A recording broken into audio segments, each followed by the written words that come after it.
Graham bell, जिनका जन्म, इनको बेसिकली अलेक्जेंडर ग्राहम बेल कहते हैं, जिनका जन्म हुआ था भारत की आज़ादी से 100 साल पहले, यानी कि 1847 को। और इन्होंने टेलीफोन इन्वेंट किया था। क्या? टेलीफोन। कब? जिस साल इंडियन नेशनल कांग्रेस का फॉर्मेशन हुआ था, यानी कि 1885 को। अब चूंकि टेलीफोन उस समय केबल से पे बेस्ड था, केबल, या हम इसको कह सकते हैं वायर, तार जिसको आप बोलते हैं, है ना। तो इनके घरों में केबल का एक जाल सा पड़ा रहता था, यहाँ वहां कहीं भी। ठीक है। तो एक मॉर्निंग की बात है, ये समर की मॉर्निंग थी, बेसिकली इंसोलेशन हो रहा था, हल्की हल्की गर्मी थी, और ये अपने पीछे वाले लॉन में बैठे थे। तभी इनका एक दोस्त आता है, और ये दोस्त को बैठने के लिए बोलते हैं और कहते हैं कॉफी पी के जाना। तो दोस्त इनका जो बेल से पूछता है, क्या बेल, तुमने अपने पूरे घर में केबल का पूरा जाल सा बिछा रखा है?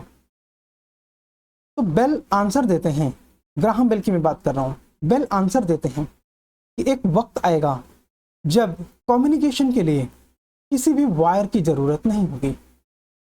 अब ये वायर को दूसरी तरह से समझने के लिए आप ये कह सकते हैं कि जैसे कि आपके घर में स्विच बोर्ड से, जहां पे स्विच लगी होती है, यहां से बल्ब या एलईडी तक एक वायर होती है, इस वायर से कनेक्ट होता है। स्विच आप ऑन करते हैं, वायर इसको पावर सप्लाई करता है, आपके घर में रोशनी हो जाती है। स्विच ऑफ करते हैं, इससे पावर सप्लाई बंद हो जाती है, बल्ब जलना बंद हो जाता है और अंधेरा हो जाता है। लेकिन जब आप अपने मोबाइल फोन की बात करते हैं, तो मोबाइल फोन में तो ऐसा कोई केबल नहीं लगा, तो इसमें कैसे कम्युनिकेशन हो पा रहा है? मोबाइल फोन वायरलेस है, क्योंकि ये किसी वायर से कनेक्ट नहीं है, तो इसे हम वायरलेस बोलते हैं। तो यहां से आपको ये पता चल गया कि वायरलेस क्या होता है। अब दूसरी बात, आपको जो मोबाइल है ना, आपको जो मोबाइल है, ये लो फ्रीक्वेंसी या हाई फ्रीक्वेंसी भी, हाई फ्रीक्वेंसी भी के माध्यम से आपको डेटा ट्रांसफर करता है, डेटा ट्रांसफर करता है। अब जब हमने बात फ्रीक्वेंसी की करी, तो किसी वेव की फ्रीक्वेंसी जितनी ज्यादा होगी, उसका वेव लेंथ उतना कम होगा। तो इसका मतलब इनके बीच का जो रिलेशन है वो कुछ इस प्रकार का है, wavelength is proportional to 1 upon, sorry, frequency is proportional to 1 upon wavelength. अब देखो, इसमें दो वर्ड मिले हुए हैं, वेव और लेंथ। तो वेव क्या है? किसी भी स्नैक से पॉली स्ट्रक्चर को ऐसे आप वेव की तरह पहचानते हैं। इसमें दो क्रेस्ट होते हैं, मतलब दो पीक या दो ट्रफ होते हैं, यानी कि दो बॉटम। ठीक है, इन दोनों के बीच की जो लंबाई है, इसे वेवलेंथ कहते हैं। इसे मीटर, सेंटीमीटर, मिलीमीटर में मेजर किया जा सकता है। या हम यहाँ की बात करें तो इसमें दो ट्रफ के बीच में, या दो क्रेस्ट के बीच में, या दो ट्रफ के बीच में जो डिस्टेंस है, उसको हम वेव लेंथ कहते हैं। ठीक है, अब ये वेव लेंथ जितना ज्यादा होगा, आपकी वेव उतनी धीरे धीरे आएगी, तो हम बोलेंगे फ्रीक्वेंसी कम है। फ्रीक्वेंसी जितनी ज्यादा होगी, तो उसकी वेव लेंथ उतनी कम होगी। ये जो बीच में ट्रफ की और दो क्रस्ट के बीच का जो डिस्टेंस है, उतना कम होगा। तो ये फ्रीक्वेंसी और वेवलेंथ का आप रिलेशन समझ चुके हैं। आपके मोबाइल कम्युनिकेशन में नॉर्मली लो फ्रीक्वेंसी या हाई फ्रीक्वेंसी तक की वेवलेंथ के माध्यम से डेटा ट्रांसफर होता है, जिसे हम 3G, 4G एक्सेट्रा में यूज करते हैं। सो ये वेव होती है radio wave, radio waves. Radio waves के बारे में हमने लास्ट लेक्चर कौन सा था? ST01L02। ये इस कोड के माध्यम से आप इसे कहीं भी गूगल या यूट्यूब कहीं भी सर्च करेंगे तो आपको हमारा लास्ट लेक्चर मिल जाएगा, जो 6G पर बेस्ड था। किस पे? 6G पर। तो उसमें हमने रेडियो वेव के बारे में थोड़ा डिस्कस किया था। आज हम रेडियो वेव की साइंटिफिक पार्ट को और ज्यादा एक्सप्लोर करेंगे। ठीक है, तो आज के टॉपिक में हम और ज्यादा रेडियो वेव पढ़ने वाले हैं। चलो, इतनी बात तो आप समझ गए। अब ये वायरलेस तो हो गया, ये ऑप्टिकल क्या है? तो जिस तरह से रेडियो वेव्स होते हैं उसी तरह से ऑप्टिकल वेव्स भी होते हैं, ऑप्टिकल वेव्स भी होते हैं। और ये रेडियो वेव्स, ऑप्टिकल वेव्स, ये सबको समझने के लिए देखो, ऑप्टिकल वेव्स का मतलब क्या होता है, जैसे इंफ्रारेड,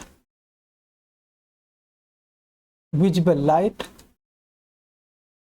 और यूवी अल्ट्रावायलेट वेव्स, ये सारे एग्जाम्पल हैं optical waves.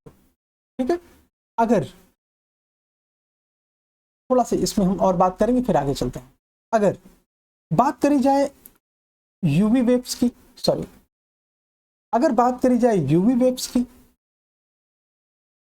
Plus visible light की प्लस इंफ्रारेड की, तो ये सब मिलके बनाते हैं ऑप्टिकल वायरलेस कम्युनिकेशन। आज हम इसके बारे में डिटेल से पढ़ने वाले हैं, ऑप्टिकल वायरलेस कम्युनिकेशन। ठीक है, OWC, ये मोस्ट एडवांस स्टेज होने वाली है अब तक की। दूसरी बात, आने वाले 10 सालों तक मैं कह सकता हूं कि ऑप्टिकल वायरलेस कम्युनिकेशन के बारे में न्यूज होगी, इंपॉर्टेंट है ये। अभी तो इसमें न्यूज शुरू हुई है, इंडिया में इसके बारे में अभी बात भी नहीं होती। तो ये आने वाले 10 ईयर्स तक मैं कह सकता हूं कि ये इंपॉर्टेंट है आपके यूपीएससी एग्जामिनेशन। जैसे कि विजिबल लाइट कम्युनिकेशन पर यूपीएससी ने 2020 में क्वेश्चन पूछा, लाइफाई में 2016 में क्वेश्चन पूछा, वाईफाई में कई बार पूछा। तो इन सब के बारे में हम लोग आज पढ़ेंगे डिटेल में और समझने की कोशिश करेंगे वन बाय वन ये सारी चीजें हैं क्या। ठीक है, एक दो स्ट्रक्चर और हम थोड़ा समझ लेते हैं और फिर उसको आगे बढ़ाते हैं। ईयर 2003 में नाकागावा लैबोरेटरी जो कि जापान में है, उसने एलईडी के माध्यम से डेटा ट्रांसमिशन किया। 2006 में रिसर्चर्स ने प्रपोज किया कि पावर, यानी कि जो आप लाइट यूज करते हो, प्रकाश जो आप यूज करते हो, ये और कम्युनिकेशन एलईडी के माध्यम से ट्रांसमिट किए जा सकते हैं। और तब इन्होंने इंडोर एप्लीकेशन की बात करी थी। आज तो हम इंडोर आउटडोर सारे कम्युनिकेशन की बात करेंगे। ठीक है, चलिए शुरू करते हैं। ये क्वेश्चन था यूपीएससी ने 2016 में पूछा, with reference to Li-Fi recently in news which of the following statements are correct. Li-Fi के बारे में, it uses light at the as the medium for high speed data transmission. Check करेंगे क्या statement सही है। It is a wireless technology and is several time faster than Wi-Fi. ये क्या wireless है और वाईफाई से तेज है, इस दोनों बातें चेक करेंगे और इस सेशन के लास्ट में आप इन क्वेश्चंस के आंसर देने में सक्षम होंगे। चलिए और देख लेते हैं।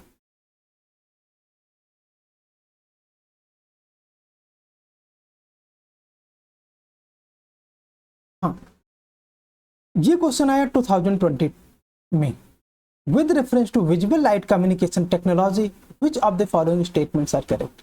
visible light communication uses electromagnetic spectrum wavelength of 375 to 780 nanometre. लास्ट क्लास में कुछ बच्चों ने बोला था कि आप वेवलेंथ को और फ्रीक्वेंसी को इतना data to data pinpoint क्यों एम्फसाइज कर रहे हैं। अब आप देख सकते हैं कि यूपीएससी ने कितना पिन पॉइंट पूछा, 375 पूछा, 780 पूछा। इसलिए हम भी वेवलेंथ और फ्रीक्वेंसी को पिन पॉइंट समझते हैं। और मेरी बात सभी लोग याद रखेंगे, मैं पिछले काफी समय से ये बात बोलता चला आ रहा हूं, कम से कम 3 साल से बात मैं बोल रहा हूं कि जिसको इलेक्ट्रोमैग्नेटिक स्पेक्ट्रम में देखो केवल 5 से 6 लेयर्स हैं, उनमें वेवलेंथ और फ्रीक्वेंसी दोनों आपको याद रखना है। अगर आप ये दोनों बातें याद रखेंगे, वायरलेस टेक्नोलॉजी आपको इतना आसानी से समझ में आएगा कि पूछे मत। और अगर आपको ये याद नहीं है तो आपको इसमें प्रॉब्लम होने वाली है इन फ्यूचर भी।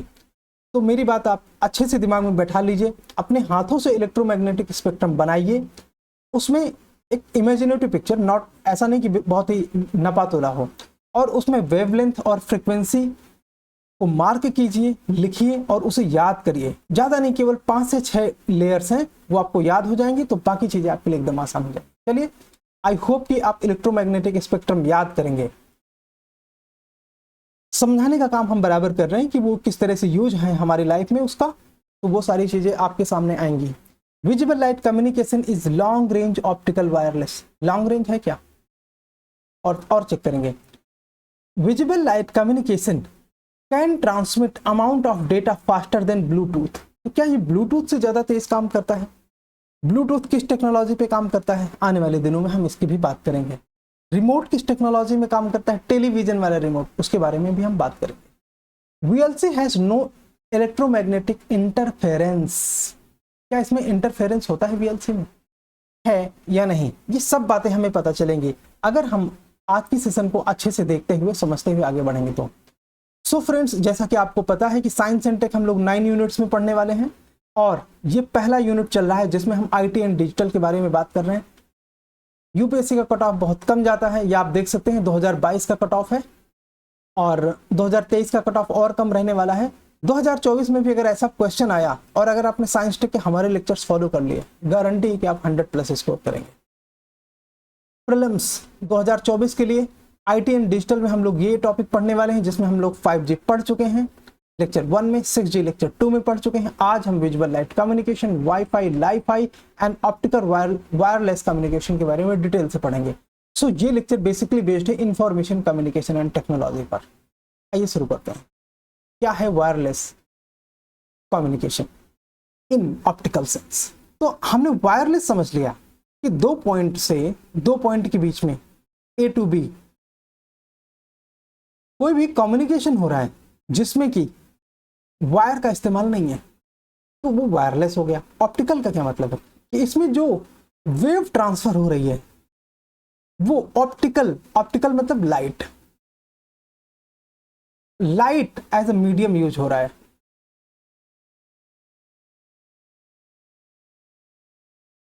Light as a medium use हो रहा है, तब हम उसे ऑप्टिकल वायरलेस का। अब लाइट कौन कौन से हो सकते हैं? विजिबल लाइट जो आपको दिखाई देता है, हम स्पेक्ट्रम में देखेंगे कि विजिबल लाइट का फ्रीक्वेंसी क्या है, ठीक है।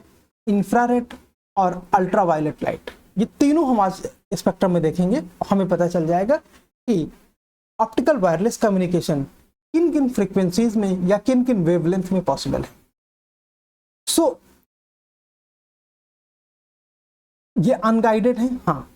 Is used to carry signal, मतलब सिग्नल को कैरी करने के लिए विजिबल लाइट, इंफ्रा या अल्ट्रावायलेट लाइट का इस्तेमाल होता है। It is generally used in short range communication. Short range, कम दूरी के कम्युनिकेशन में इनका इस्तेमाल होता है। क्यों, ये भी हम समझेंगे आज। शॉर्ट रेंज और लॉन्ग रेंज का मतलब क्या है कि देखो, वेव लेंथ जितनी आपकी बड़ी होगी, मतलब अगर ये 2 क्रेस्ट के बीच में डिस्टेंस अर्थ की रेडियस के बराबर है, अर्थ की रेडियस के बराबर मतलब कुछ 1000 किलोमीटर, तो आप समझिए कि इस एक ही वेव से 1000 किलोमीटर के बीच में डेटा ट्रांसफर हो सकता है कि नहीं? हाँ, बट डेटा क्वालिटी बहुत पुअर होगी। क्यों? क्योंकि इसकी फ्रीक्वेंसी बहुत कम होगी। और अगर इनके बीच में कुछ मिलीमीटर या कुछ माइक्रोमीटर या कुछ नैनोमीटर की ही लंबाई है 2 क्रेस्ट के बीच में, इसका मतलब ये है कि ये वेव की फ्रीक्वेंसी तो बहुत ज़्यादा है लेकिन इसकी लेंथ कम है, वेव लेंथ कम है, फ्रीक्वेंसी ज़्यादा है। तो ये शॉर्ट रेंज कम्युनिकेशन को प्रोवाइड करेगा, लेकिन इसकी क्वालिटी बहुत अच्छी होगी। क्वालिटी बहुत अच्छी होगी, बहुत तेज डेटा आपको मिलेगा, तो इनका अपना यूज़ है।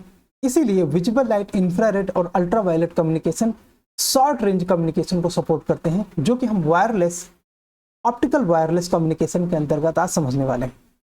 Optical wireless system operating in visible light band. अब विजिबल लाइट बैंड कितना है? तो वो है 390 से 750 नैनोमीटर, जिनको कि VLC कहा जाता है। बस एक सेकेंड,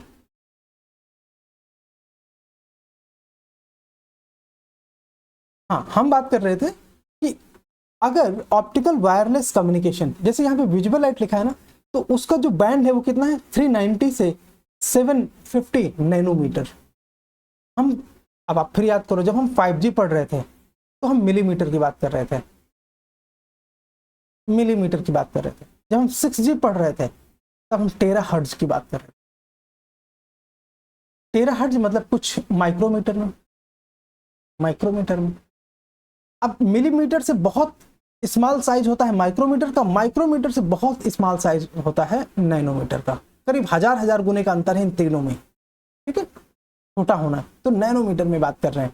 तो ये 390 से 750 नैनोमीटर के बीच में विजिबल लाइट कम्युनिकेशन प्रोवाइड करता है। तो अब तक आपको ये पता चल गया होगा कि ऑप्टिकल वायरलेस कम्युनिकेशन का ही एक पार्ट है विजिबल लाइट कम्युनिकेशन, और लाईफाई वो अपने आप में वो भी ऑप्टिकल वायरलेस कम्युनिकेशन का ही एक एग्जांपल है।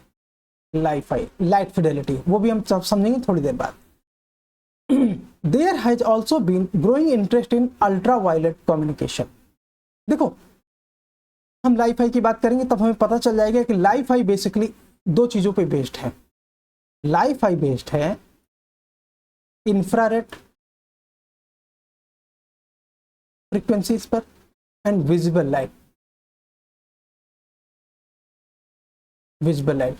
और जो वीएलसी है यानी कि विजिबल लाइट कम्युनिकेशन, वो बेस्ड है इंफ्रारेड पे नहीं, वो बेस्ड है केवल विजिबल लाइट पे। ठीक है, केवल विजिबल लाइट पे। और यूवी अल्ट्रा वायलेट जो लाइट्स हैं हमारे पास, वो और ज्यादा प्रिसाइज कम्युनिकेशन ऑफर करते हैं, बट उनका डिस्टेंस उतना ही कम हो जाएगा। एंड यूवी आपको पता है इलेक्ट्रोमैग्नेटिक स्पेक्ट्रम में और ज्यादा फ्रीक्वेंसी ऑफर करता है इसकी तुलना में, विजिबल लाइट की तुलना। इसलिए हमारे लिए अब आसान हो जाता है कि हम ऑप्टिकल वायरलेस कम्युनिकेशन के मैकेनिज्म को और डीप में जाके थोड़ा सा एक्सप्लेन किया जाए। तो there has also growing interest in ultraviolet communication as a result of recent progress in solid state optical source detector operating within solar blind। solar blind का मतलब है कि ये दिखाई नहीं देता स्पेक्ट्रम। वो रेंज क्या है 200 से 280 नैनोमीटर। अब आप देखते जाओ धीरे धीरे, विजिबल लाइट का 390 से 750 नैनोमीटर है, इसका जो वेवलेंथ है और कम है और लेस है। In this so called deep UV band solar radiation is negligible. इस बैंड में सोलर रेडिएशन है वो नेग्लिजिबल है at the ground level. This makes possible the design of photon counting detector. तो अब जैसे कि हमने बात करी कि ग्राउंड लेवल पे इसमें रेडिएशन नेग्लिजिबल है, मतलब ये ह्यूमन यूज के लिए बहुत हेल्पफुल होगा, और इसमें जो नेगेटिव इफेक्ट है वो उतने नहीं होंगे कि हम इस टेक्नोलॉजी को प्रमोट ना करें। तो हमें जो डिटेक्टर चाहिए वो कैसा चाहिए, फोटोन काउंटिंग। क्योंकि आपको पता है कि चाहे वो विजिबल लाइट हो, चाहे वो यूवी वेव्स हो, वो सब फोटॉन से बनी हुई हैं। तो हमें जो डिटेक्टर चाहिए वो फोटॉन काउंटिंग डिटेक्टर चाहिए। ये आपके लिए प्रीलिम का अच्छा पॉइंट है। ठीक है, अच्छा यहाँ पे देखो एक ध्यान से, यहाँ पे एक बड़ा सा स्टार लगा हुआ है, ये दिखाता है कि ये प्रोग्राम, ये जो टॉपिक है ये बहुत इंपॉर्टेंट है। एंड एटलीस्ट 5 ईयर्स, आने वाले 5 ईयर्स में ये कम से कम 2 से 3 बार एग्जाम में पूछा जाएगा, ऐसा मुझे अपेक्षा है। तो फोटॉन काउंटिंग डिटेक्टर्स के माध्यम से हम इसे डिटेक्ट कर सकते हैं with wide field of view receiver that increases received energy with little additional background noise. इसका जो बैकग्राउंड नॉइस है ना वो बहुत कम होगा, इतना कि ह्यूमन के लिए इसमें कोई इंटरफेरेंस नहीं आएगा। Such design are practically useful for outdoor non line of sight configuration. तो ये लाइन ऑफ साइट क्या है, ये एक टाइप है, हम लोग इसके बारे में अभी थोड़ी देर में पढ़ेंगे, रेडियो वेव्स में इसको हम पढ़ते हैं। तो यूवी के केस में इसकी आवश्यकता ही नहीं होगी। क्यों, ये सपोर्ट करेगा low power short range UV communication such as wireless sensor, ad hoc networks, इनको ही सपोर्ट करेगा। चलिए और आगे चलते हैं। अब ये इलेक्ट्रोमैग्नेटिक स्पेक्ट्रम है, हम इसके बारे में बार बार बात कर रहे हैं। ठीक है, एक बार फिर से देख लेते हैं, एंड आई होप जिसको अभी तक कॉन्सेप्ट क्लियर नहीं होगा वो फिर से देख लेंगे। यहाँ पर हम देखते हैं 2 क्रेस्ट के बीच में डिस्टेंस ज्यादा है, यहाँ पर 2 क्रेस्ट के बीच में डिस्टेंस कम है, यहाँ पर 2 क्रेस्ट के बीच में बहुत डिस्टेंस कम है, और यहाँ पर जो 2 क्रेस्ट के बीच में है वो डिस्टेंस बहुत कम है, और इस जगह पर 2 क्रेस्ट के बीच में डिस्टेंस लीस्ट है। तो ये जो फ्रीक्वेंसी होती है ये कई किलोमीटर की होती है, मतलब ये जो डिस्टेंस शो करता है ये कई किलोमीटर हो सकता है। वेवलेंथ ये कई किलोमीटर तक भी हो सकता है अगर हम और इधर जाएं तो, बट चूंकि हमने एक फ्रीक्वेंसी चूज कर ली है 10⁻⁷, इस कंडीशन में जो इसका डिस्टेंस है वो करीब 10 मीटर का है। तो यहाँ पे कितना है ये 10 मीटर। अगर हम और कम फ्रीक्वेंसी में जाएं तो रेडियो वेव्स अपने आप में 6000, 7000, 10,000 किलोमीटर तक, 10,000 किलोमीटर तक की लंबी होती हैं रेडियो वेव्स। हाँ, तब उनकी फ्रीक्वेंसी 10⁻⁷ हर्ट्ज नहीं होगी, तब उनकी फ्रीक्वेंसी 1 हर्ट्ज पे होगी। तो अगर हम 1 हर्ट्ज की बात करें तो ये नियरली 7 to 10,000 किलोमीटर लंबी होती है। 10⁻⁷ की फ्रीक्वेंसी में ये 10 मीटर की लंबी है, और 10⁻13 फ्रीक्वेंसी में, अब ये फ्रीक्वेंसी कितनी ज्यादा हो गई इस नंबर के आधार पर आप समझ सकते हैं। ये जो आपकी वेवलेंथ है ये अप्रोक्सीमेट 10⁻⁻5 मीटर की बचती है, जो कि अपने आप में यहां से अगर हम यहां तक का स्पेक्ट्रम समझते हैं तो ये 750 नैनोमीटर से 390 नैनोमीटर का रेंज शो करता है। ये है इंफ्रारेड, ये है विजुअल लाइट और ये अल्ट्रावायलेट। इन तीनों को मिलाकर ऑप्टिकल वायरलेस कम्युनिकेशन पॉसिबल होता है। ठीक है, ऑप्टिकल वायरलेस कम्युनिकेशन पॉसिबल होता है इन तीनों पर। अब देखो अंतर सबको समझना है, तो एक बात आप फिर से ध्यान दो। अगर हम बात सिर्फ यहां से यहां तक की करें, यानी कि इंफ्रारेड और विजुअल लाइट की बात करें, तो ये सपोर्ट आता है लाइफाई के। अगर हम केवल विजुअल लाइट की बात करें, यानी कि इतने से इतने तक, तब बात होती है VLC की। आई होप ये आपको समझ में आ गया है। तो इलेक्ट्रोमैग्नेटिक स्पेक्ट्रम को आप फिर से देख लीजिए। हाँ, अब ये बात आते हैं कि microwave and radio waves technically अपने आप में ये सबका सब रेडियो फ्रीक्वेंसीज हैं। रेडियो फ्रीक्वेंसी यानी कि टेक्निकली ये रेडियो वेव है कैरेक्टर वाइज। इसी में हाई फ्रीक्वेंसी,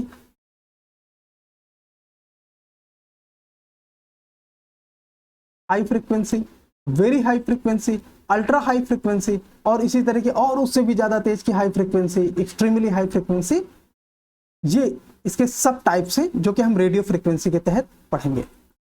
चलिए आइए। हाँ, इसके बाद ये एक्सरे है और ये गामा रेज है। इनके एप्लीकेशन हम आने वाले डेज में पढ़ेंगे। अब ऑप्टिकल वायरलेस कम्युनिकेशन के एप्लीकेशन क्या क्या हो सकते हैं, इसके लिए हमें एक स्टेप आगे बढ़ना पड़ेगा। Optical wireless communication can be potentially employed in diverse range of communication application ranging from optical interconnects within integrated circuit में यूज हो सकता है। हाँ, through outdoor interbuilding links to satellite communication. मतलब ये देखो, घर के बाहर जैसे दो होम हैं, दोनों के बीच में ये कनेक्शन हो सकता है। दो सैटेलाइट हैं,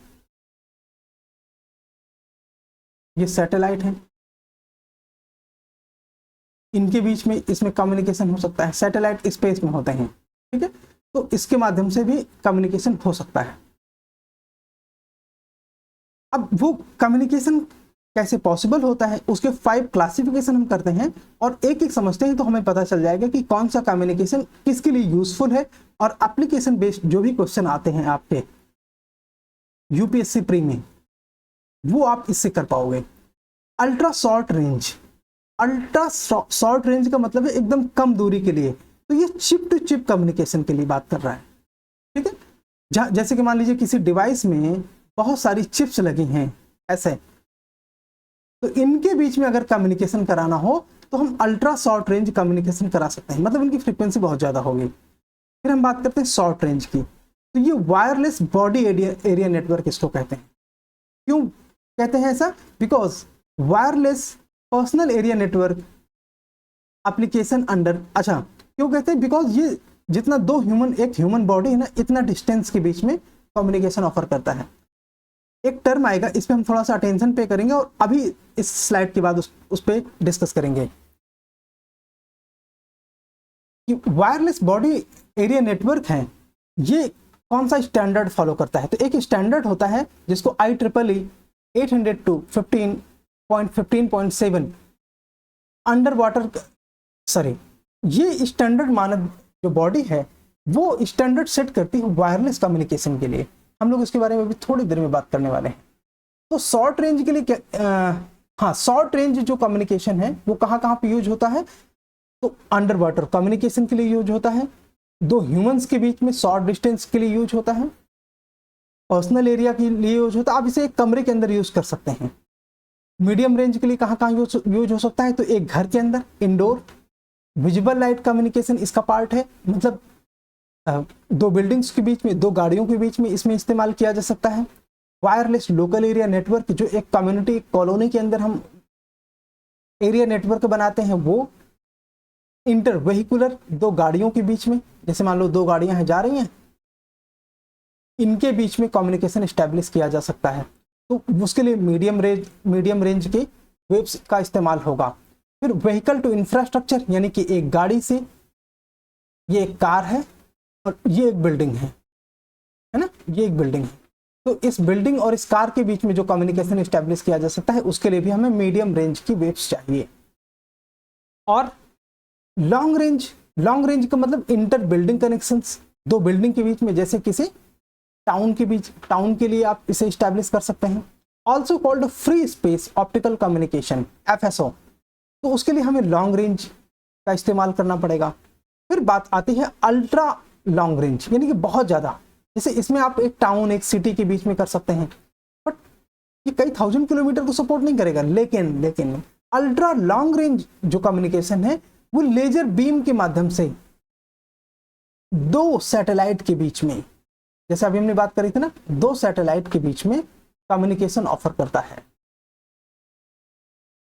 तो ये है इसका फायदा, दो सैटेलाइट के बीच में। अब दो सैटेलाइट आपस में बहुत दूर होते हैं, थाउजेंड्स ऑफ किलोमीटर, तो ऑफर करते हैं। इसका एक एग्जांपल हम लोग देख लेते हैं कि कैसे दो सैटेलाइट के बीच में लेजर बीम के माध्यम से ऑप्टिकल वायरलेस कम्युनिकेशन अपने आप में कम्युनिकेशन प्रोवाइड करवाता है। उसके लिए एक छोटा सा वीडियो है, हम सभी लोग इसको देखेंगे, आप लोग इसको समझने की कोशिश कीजिए, और अगर कोई दिक्कत आती है तो जो बातें हमने एक्सप्लेन करी हैं ये उसी का पार्ट है, और अगर कोई दिक्कत आती है तो आप लोग इसको फिर से हमें कमेंट सेक्शन में बताएंगे तो उसको दोबारा एक्सप्लेन किया जाएगा।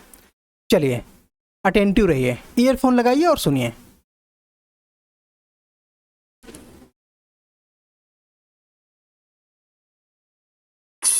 When you're launching a new product with a tight deadline, 2 weeks? Grammarly's tone suggestions can help motivate your team.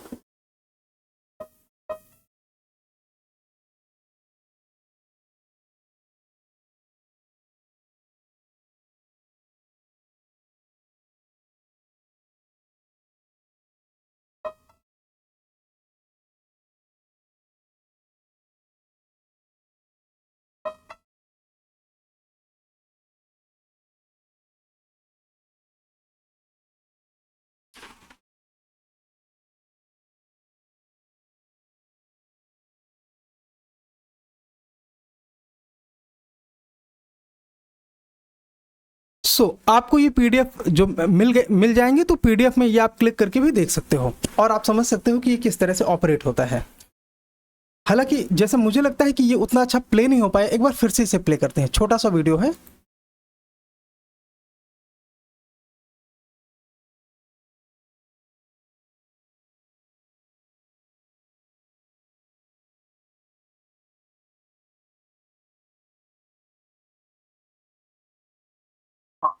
इसको आप फिर से देखेंगे, इसमें ये सब आपको सही सही साफ साफ दिखाई देगा।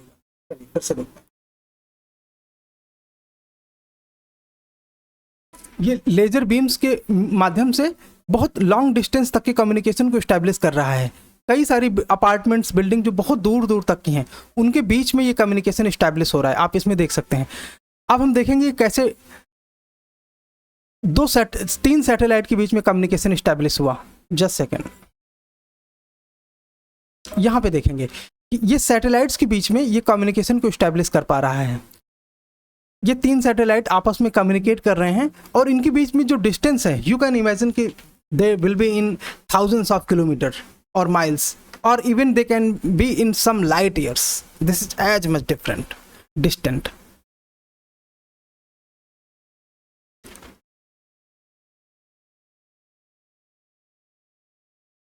चलिए तो हम इसके बारे में बात करेंगे। विजिबल लाइट कम्युनिकेशन, जैसे कि मैंने बोला अभी कि इलेक्ट्रोमैग्नेटिक स्पेक्ट्रम में एक रेंज है जिसमें कि जो लाइट है वो लाइट आप देख सकते हैं। देख सकते हैं, इसीलिए उसे विजिबल लाइट बोलते हैं। नॉर्मली जैसे आपके सन से जो लाइट आती है, आपके घर में लैंप से जो लाइट आती है, जो एलईडी से आप लाइट देखते हैं, मोबाइल में जो एलईडी लगी होती है उससे, तो ये सारे लाइट के ऐसे एग्जाम्पल है। ट्यूब लाइट, बल्ब, इनसे जो आपको लाइट प्राप्त होता है वही विजिबल लाइट है। तो अगर हम इसके माध्यम से कम्युनिकेशन करना शुरू कर दें कि डेटा ट्रांसफर होने लगे, डेटा ट्रांसफर होने लगे लाइट के साथ साथ, तो हम उसे बोलेंगे विजिबल लाइट कम्युनिकेशन। रेंज क्या है इसकी? तो रेंज हमने पीछे देख लिया है, ये अराउंड 350 से 750 नैनोमीटर के रेंज पर काम करता है। ठीक है, प्रिंसिपल इसका क्या है? तो जैसा कि हमने ऑप्टिकल वायरलेस कम्युनिकेशन पढ़ा, सेम प्रिंसिपल इसका रहेगा और इसी का सिमिलर लाइफाई टेक्नोलॉजी है। तो इनका जो प्रिंसिपल है वो अपने आप में सेम आएगा, बट थोड़ा थोड़ा डिफरेंस है। इसका इलेक्ट्रोमैग्नेटिक वेव्स में जो उनका रेंज है, जो बैंड है उसका, तो ये वाला बैंड विजिबल लाइट के लिए असाइंड है। आइए देखते हैं। Visible light communication operates based on principle modulating the intensity of visible light signals to carry information. The light source usually LED light देता है। तो जो प्रकाश जा रहा है, अगर कोई भी ऐसा कोई डिटेक्टर है जो इस लाइट को डिटेक्ट कर सके। अब डिटेक्टर क्या होता है? एक छोटा सा चिप होता है जो कि इस लाइट को डिटेक्ट कर सकता है, तो वो कम्युनिकेशन को रिसीव कर सकता है, इसको कम्युनिकेशन मिलने लगता है। ठीक है,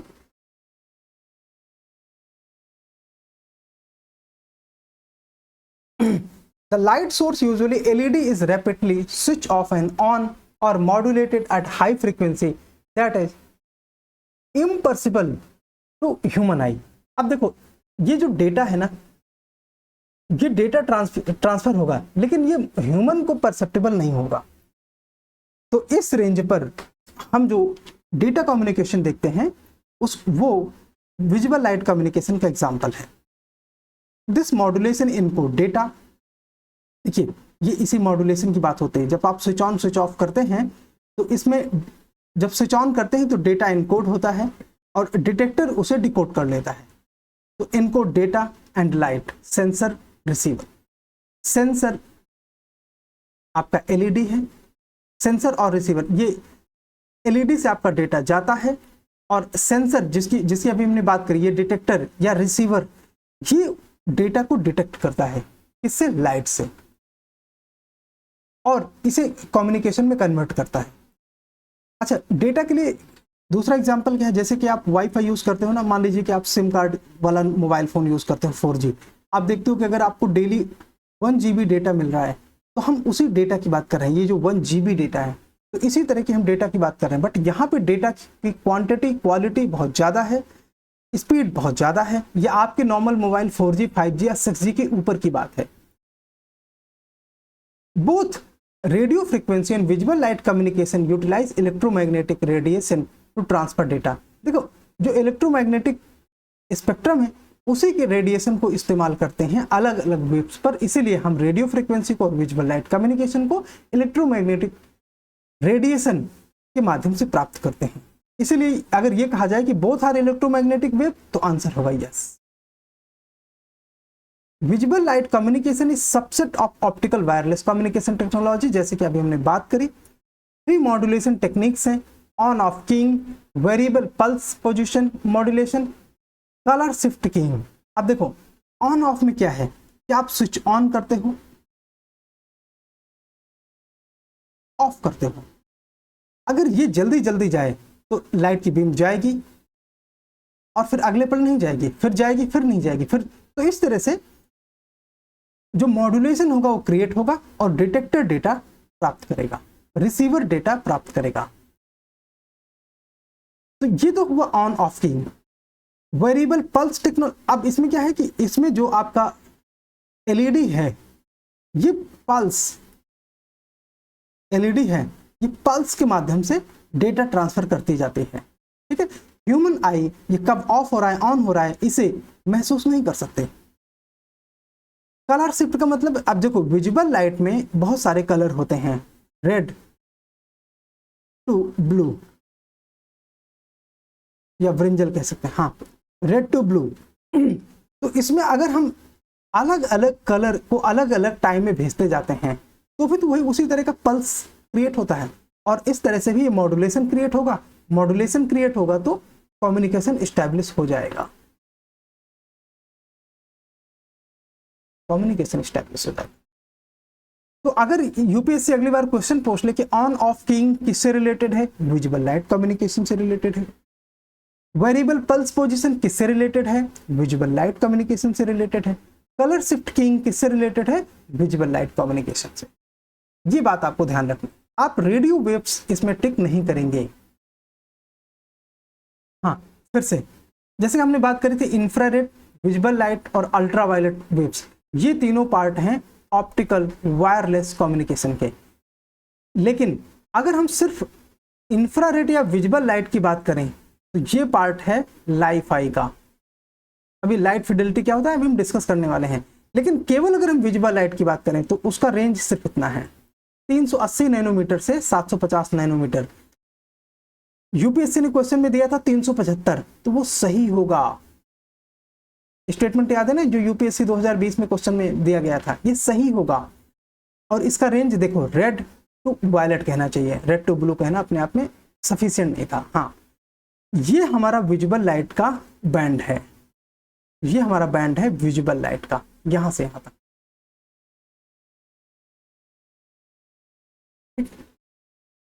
अब जैसे देखते हैं कि अगर हम किसी सोर्स से लाइट को थ्रो करते हैं, ठीक है, अब ये किसी मीडियम से लाइट को एक्सपेंड करता है, तो वैसी कंडीशन पर, जैसे कि ये एक एलईडी हो सकता है, तो वैसी कंडीशन पर लाइट जब बाहर जाती है तो लाइट के साथ आप देख सकते हैं ये साथ में 01010101 ये डेटा भी ट्रांसफर हो रहा है। लाइट के साथ में डेटा भी, कितना अच्छा है कि आप अपने घर का एलईडी ऑन करो, साथ में आपको डेटा मिलना शुरू हो जाए। अभी आप सोच रहे होंगे कि आप इसके लिए कितना खर्च करते हो, है ना? नहीं, आने वाले भविष्य में पूरे ब्रह्मांड के लिए जो डेटा है 2G 4G सब खत्म, ये पता नहीं कौन सा जी होगा, 7G 8G 9G, तो मुझे नहीं लग रहा है कि ये 7G से पहले कहीं होगा, 7G या उसके ऊपर का ही होगा अगर होगा तो, ठीक है। तो तब लाइट के माध्यम से, विजुअल लाइट कम्युनिकेशन के माध्यम से हाई स्पीड डेटा आपको कितना आसानी से मिला करेगा, और फिर आप पूरे अर्थ में कैसे कम्युनिकेशन एस्टैब्लिश करेंगे, देखना बहुत ही इंटरेस्टिंग होगा, है ना।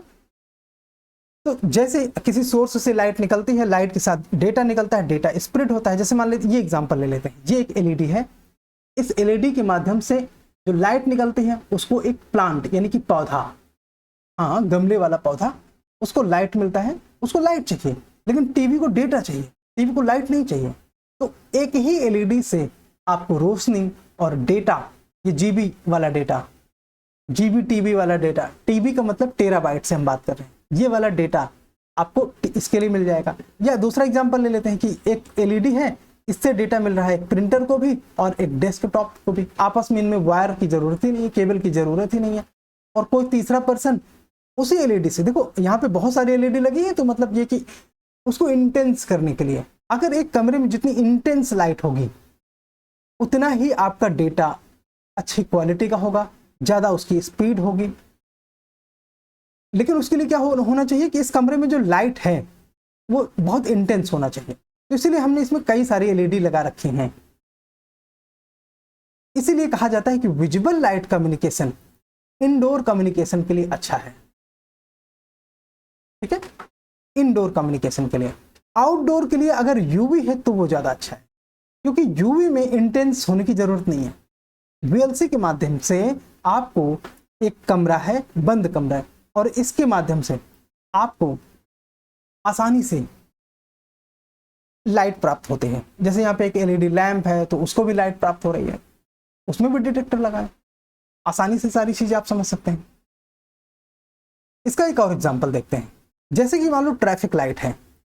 अब ट्रैफिक लाइट से जो लाइट निकल रही है उसको एक गाड़ियां, और फिर इस गाड़ी में भी आगे एलईडी लगी है, इस और दूसरी व्हीकल में यहाँ पे रिसीवर लगा है जो कि इस एलईडी को डिटेक्ट करेगा। तो इस तरह से व्हीकल टू व्हीकल भी डेटा ट्रांसफर हो सकता है। तो ये सारी चीजें, हाँ, बट उसकी इंटेंसिटी ज्यादा कब होगी? ये काम आप लेजर बीम के माध्यम से कर सकते हैं, लेजर बीम के माध्यम से कर सकते हैं। बट नॉर्मल अगर हम इस एलईडी की बात करें तो वो एक रूम के लिए, इंडोर के लिए अच्छा होगा, क्योंकि तभी इंटेंस लाइट होगी, तेज लाइट होगी, तो डेटा तेज होगा। अब एक बात बोलो मेरे को कि ये एक दीवार है, ये एक दीवार है, यहाँ पे आप देख सकते हो कि एक दीवार है, ये एक दीवार है, ये एक दीवार है, जो वॉल्स हैं, तो क्या एलईडी की लाइट आपके कमरे से बाहर जाती है अगर रूम को पूरी तरह से बंद कर दिया जाए तो? आंसर है नहीं।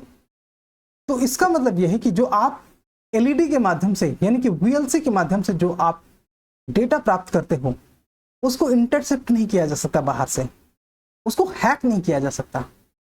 तो अगर ये पूछा जाए क्या वीएलसी का जो डेटा है वो हैक प्रूफ है? यस, हैक प्रूफ है, इसे हैक नहीं किया जा सकता। जैसे आप देखते हो ना, मोबाइल में कम्युनिकेशन हैक हो जाता है, क्यों? क्योंकि रेडियो वेव्स हैं, और रेडियो वेव्स को हैक किया जा सकता है क्योंकि वो यूनिवर्सल हैं, बाहर हैं, यूनिवर्सल हैं। बट आपका एलईडी जो है वो सिर्फ आपके कमरे के अंदर ही लाइट दे रहा है, तो इस लाइट के माध्यम से, इस विजिबल लाइट के माध्यम से जो डेटा है वो सिर्फ इस कमरे में रहेगा, उसके बाहर नहीं जाएगा।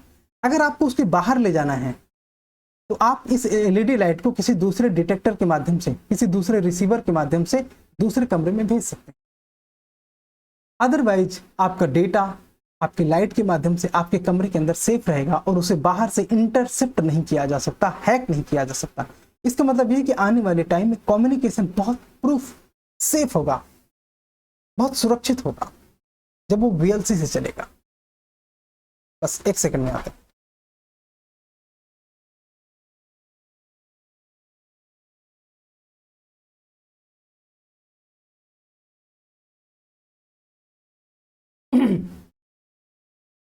जरा वीएलसी रिसीवर देख लेते हैं साथ में, थोड़ा थोड़ा अगर हम टेक्नोलॉजी में डीप डाउन होते रहेंगे तो यूपीएससी में के कमांडे में रहेंगे। जैसे कि इसका साइज क्या है, तो ये एक हाथ के अंगूठे के साइज का है, एक थंब के साइज का है ये रिसीवर है। तो ये एलईडी से कोई भी डेटा आसानी से रिसीव करता है।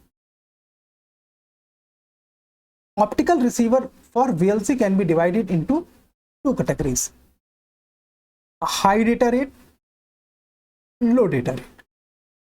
High data rate application in which photodetector are utilised to detect the light. तो इसमें ये फोटो डिटेक्टर है, जैसे अभी हमने बात करी, इसके माध्यम से आप यूज कर सकते हैं। Low data rates application do not require very sensitive device. तो इसके लिए देखो, रिसीवर तो चाहिए, ऐसा नहीं कि बिना रिसीवर के हो जाएगा, लेकिन वो रिसीवर बहुत ज़्यादा सेंसिटिव होने की ज़रूरत नहीं है, क्योंकि इसमें बहुत लो क्वांटिटी का डेटा जाता है, बहुत कम क्वांटिटी का। कितना डेटा? जिसमें कि आप एक टेक्स्ट मैसेज या वेब लिंक भेज सकते हैं, बस। लेकिन ये जो हाई डेटा एप्लीकेशन है, इसमें तो आप जीबीज टीबीज ऑफ डेटा सेकंड्स में डाउनलोड कर सकते हैं। इसके एडवांटेज क्या होंगे, उसके लिए जरूरी ये है कि हम समझें। अच्छा, कि एडवांटेज क्यों है ये साथ में समझना जरूरी है, तभी जाके आप इन क्वेश्चंस को सही से एड्रेस कर पाओगे। तो ये कॉस्ट एफिशिएंट होगा। क्यों? आपके एलईडी की में जो लाइट की कॉस्ट है, बस उससे थोड़ा सा ज़्यादा कॉस्ट आएगी इसमें। एनर्जी एफिशिएंट होगा, क्योंकि जो एलईडीज हैं वो बहुत कम एनर्जी कंज्यूम करती हैं। जो ब्लू एलईडी आप यूज़ करते हो, जो आपको व्हाइट दिखाई देता है ना, व्हाइट लाइट, वो ब्लू एलईडी है बेसिकली। तो इसकी कॉस्ट अपने आप में कम होगी, एफिशिएंट ज़्यादा होगा। ये हायर बैंड पर काम करेगा in compare to radio frequency. Radio frequency की तुलना में ये हाई डेटा प्रोवाइड करेगा। सिक्योरिटी, इसमें सिक्योरिटी ज़्यादा है। क्यों? क्योंकि ये फिजिकल बाउंड्री पर ऑपरेट करता है। जैसे मैंने बोला ना कि 4 दीवारी के अंदर पर काम करेगा। अब अगर ये 4 दीवारी के अंदर काम कर रहा है तो आप देख सकते हैं ऐसी कंडीशन पर ये जो लाइट है वो सिर्फ इस रूम के अंदर होगी। तो इसका मतलब ये कि इसे बाहर से डिटेक्ट नहीं किया जा सकता, अगर इंटरसेप्ट नहीं किया जा सकता, इसलिए सेफ होगा। इसमें इम्यूनिटी होगी किसी बाहर के इंटरफेरेंस से। तो इस सिक्योरिटी और इम्यूनिटी के माध्यम से रेडियो फ्रिक्वेंसी की तुलना में कहीं ज़्यादा बेहतर है, अच्छा है। वायरलेस डेटा कम्युनिकेशन, इसके जो वेरियस एप्लीकेशन हैं, तो पहले तो ये वायरलेस कम्युनिकेशन ऑफर करेगा। बिना तारों के जाल के आप आसानी से कम्युनिकेट कर पाएंगे, चाहे वो बातचीत करना हो, चाहे वो डेटा ट्रांसफर हो, वीडियो कॉलिंग हो, रियल टाइम कम्युनिकेशन हो, वो सारी चीजें स्टैब्लिश हो पाएंगे। जहाँ की रेडियो फ्रीक्वेंसी सिग्नल में भी लिमिटेड या कंजेस्टेड, जैसे कि aircraft cabins, hospital, vehicle, under water communication. आप देखते हैं ना कि आप जैसे ही थोड़ा सा अंडरग्राउंड जाते हैं या किसी डीप कमरे में जाते हैं, तो वहां पे आप देखते हैं कि रेडियो वेव फ्रीक्वेंसी अपने आप में वीक हो जाती हैं और आपके मोबाइल में आवाज आना बंद हो जाता है, या बहुत पुअर क्वालिटी की वॉइस आप प्राप्त करते हैं, या वीडियो क्वालिटी आप बहुत कम प्राप्त करते हैं, बिकॉज डेटा स्पीड एकदम कम हो गई है। बट इसमें तो प्रॉब्लम ही नहीं है, इसमें तो एक एलईडी लगाई है और एक रिसीवर लगाई है, बात खत्म। कहीं भी आप इसको यूज कर सकते हैं, पानी के अंदर, अंधेरे में, जमीन के अंदर, कहीं भी उसका इस्तेमाल कर सकते हैं। स्मार्ट लाइटिंग बोलेंगे अगर लाइट के साथ कम्युनिकेशन भी स्टैब्लिश हो रहा हो तो। स्मार्ट लाइटिंग कहा जाए तो उसका मतलब ये कि इल्यूमिनेशन, इल्यूमिनेशन मतलब प्रकाश, और कम्युनिकेशन मतलब डेटा, दोनों इंडोर स्पेस में काम करेंगे तो हम बोलेंगे स्मार्ट लाइटिंग। ये सारी चीजें पॉसिबल हैं किसके साथ? वीएलसी के साथ। देखो एक बीच में टर्म आया था IEEE 802.15, ये मानक सेट करते हैं, स्टैंडर्ड सेट करते हैं, किसके लिए? वायरलेस कम्युनिकेशन के लिए। जैसे short range, long range, indoor, outdoor, जितने भी वायरलेस कम्युनिकेशन होते हैं वो अलग अलग स्टैंडर्ड, ये नंबर चेंज होते रहते हैं। इसमें और डेसिमल लग के 1, 2, 3 कुछ भी अगर नंबर ऐड हो जाए, 2 या 3 या 4 ऐसा कुछ नंबर चेंज होता है, तो ये अलग अलग प्रोजेक्ट के रिगार्डिंग है। चलिए देखते हैं और ज़्यादा आपको समझ में आ जाएगा कि IEEE 802.15 is working group of institute of electrical and electronics engineering. IEEE 802 standard committee कौन सी है? तो ये कमेटी वो है जो स्पेसिफाई करती है wireless speciality network standard, WSN standard को स्टैब्लिश करती है, वायरलेस स्पेशलिटी नेटवर्क स्टैंडर्ड को। अच्छा, the number of task for group in IEEE 802.15 varies, ये वेरी करता है किसमें? कि कौन कौन से एक्टिव प्रोजेक्ट्स हैं। जैसे कि ब्लूटूथ के लिए ये नंबर, वो वायरलेस पर्सनल एरिया के लिए नेटवर्क अलग होगा, विजिबल लाइट कम्युनिकेशन के लिए यहाँ पे 0.7 ऐड हो जाता है, और बॉडी एरिया नेटवर्क के लिए यहाँ पे 0.6 ऐड होता है। इसी तरह 0.5 या 0.8 अलग अलग डिस्टेंट के, अलग अलग बैंडविड्थ के वायरलेस कम्युनिकेशन के लिए इनके प्रोजेक्ट हैं। तो ये स्टैंडर्ड सेट करता है इस तरह से। तो ये मैंने अभी आपको क्यों बताया? क्योंकि ये न्यूज़ में आना शुरू हो चुका है। कहाँ? यूरोपियन मार्केट में, EU में इसके बारे में न्यूज़ आनी शुरू हो गई है। इंडिया में आप ज़्यादा नहीं 2025 तक देखेंगे कि इसके बारे में डेटा आना शुरू हो जाएगा, इसके बारे में न्यूज़ आनी शुरू हो जाएगी, तब ये इंपॉर्टेंट होगा आपके एग्जाम के लिए। तो अगर आप 2024-25 के लिए तैयारी कर रहे हैं तो आपको ये लेक्चर्स अच्छे से समझने चाहिए, देखने चाहिए, बिकॉज थकी थकाई पुरानी किताबों में जो डेटा आता है, जो आप मैगजीन पढ़ते हो उनमें भी थकी थकाई जानकारी आती है। नॉर्मली आपके एग्जाम में क्वेश्चन फंसते नहीं है, फिर आप सोचते हो कि क्या पढ़ें कि क्वेश्चन फंसे। अरे एक कदम आगे बढ़ो और टेक्नोलॉजी को थोड़ा सा और ज़्यादा एक्सप्लोर करो और समझो, फिर देखो आपका कैसे एग्जाम नहीं सही होता है ना, कैसे आपके मार्क्स नहीं बढ़ते हैं। बिल्कुल बढ़ेंगे, लेकिन समय के साथ आप आगे बढ़ो। अच्छा, इसका एक और एग्जाम्पल हमारे पास है, जरा एक छोटा सा क्लिप है, इसको भी देखते हैं और ज़्यादा अपने कॉन्सेप्ट को क्लियर करते हैं।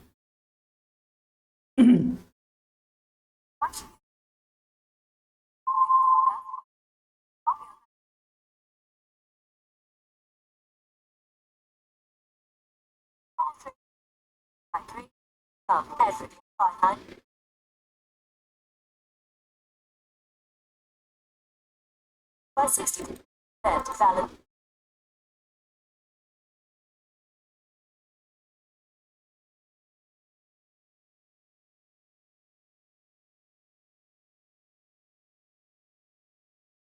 Dermatologist by the L'Oreal Paris hyaluronic acid.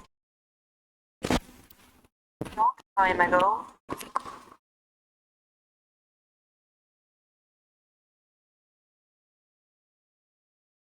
And now. Connecting to the internet and you are uploading important data, or you are chatting with your mobile and suddenly you are shocked by those two warnings. Learn from your past to move on to yours. Actually, We found the invisible power in the visible light. Can you imagine you are connecting to the internet with light? This means no limit in speed, or you are uploading or downloading with speeds reaching up to 1 GHz. No restrictions in infrastructure, no headers, and a free license source. All that are found in Li-Fi. Everywhere we have electric bulbs. See that we are having more than 14 billion light bulbs surrounding our environment. Now we will show you simply how we built our prototype. As a transmitter circuit, we have FPGA1 and LED matrix. And for a receiver circuit, we have FPGA2 and photodetector. Finally, our system gives an initial prototype for internet access over visible light. If you are interested in our prototype and want to know more about this technology, don't hesitate to contact us on vlc.eec.2016@gmail.com.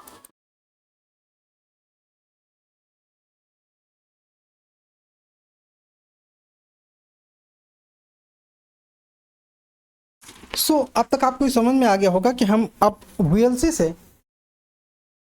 इसके एक और version पे जाना चाहते हैं, वो है Li-Fi। इसमें पहले समझते हैं कि कौन से टर्म किसके लिए इस्तेमाल हो रहे हैं। देखो, हाँ, ये LI मतलब लाइट, FI मतलब फिडेलिटी। मतलब फिडेलिटी का मतलब उस पर बेस्ड है, उस पर डिपेंड है। तो ये लाइट फिडेलिटी मतलब जो भी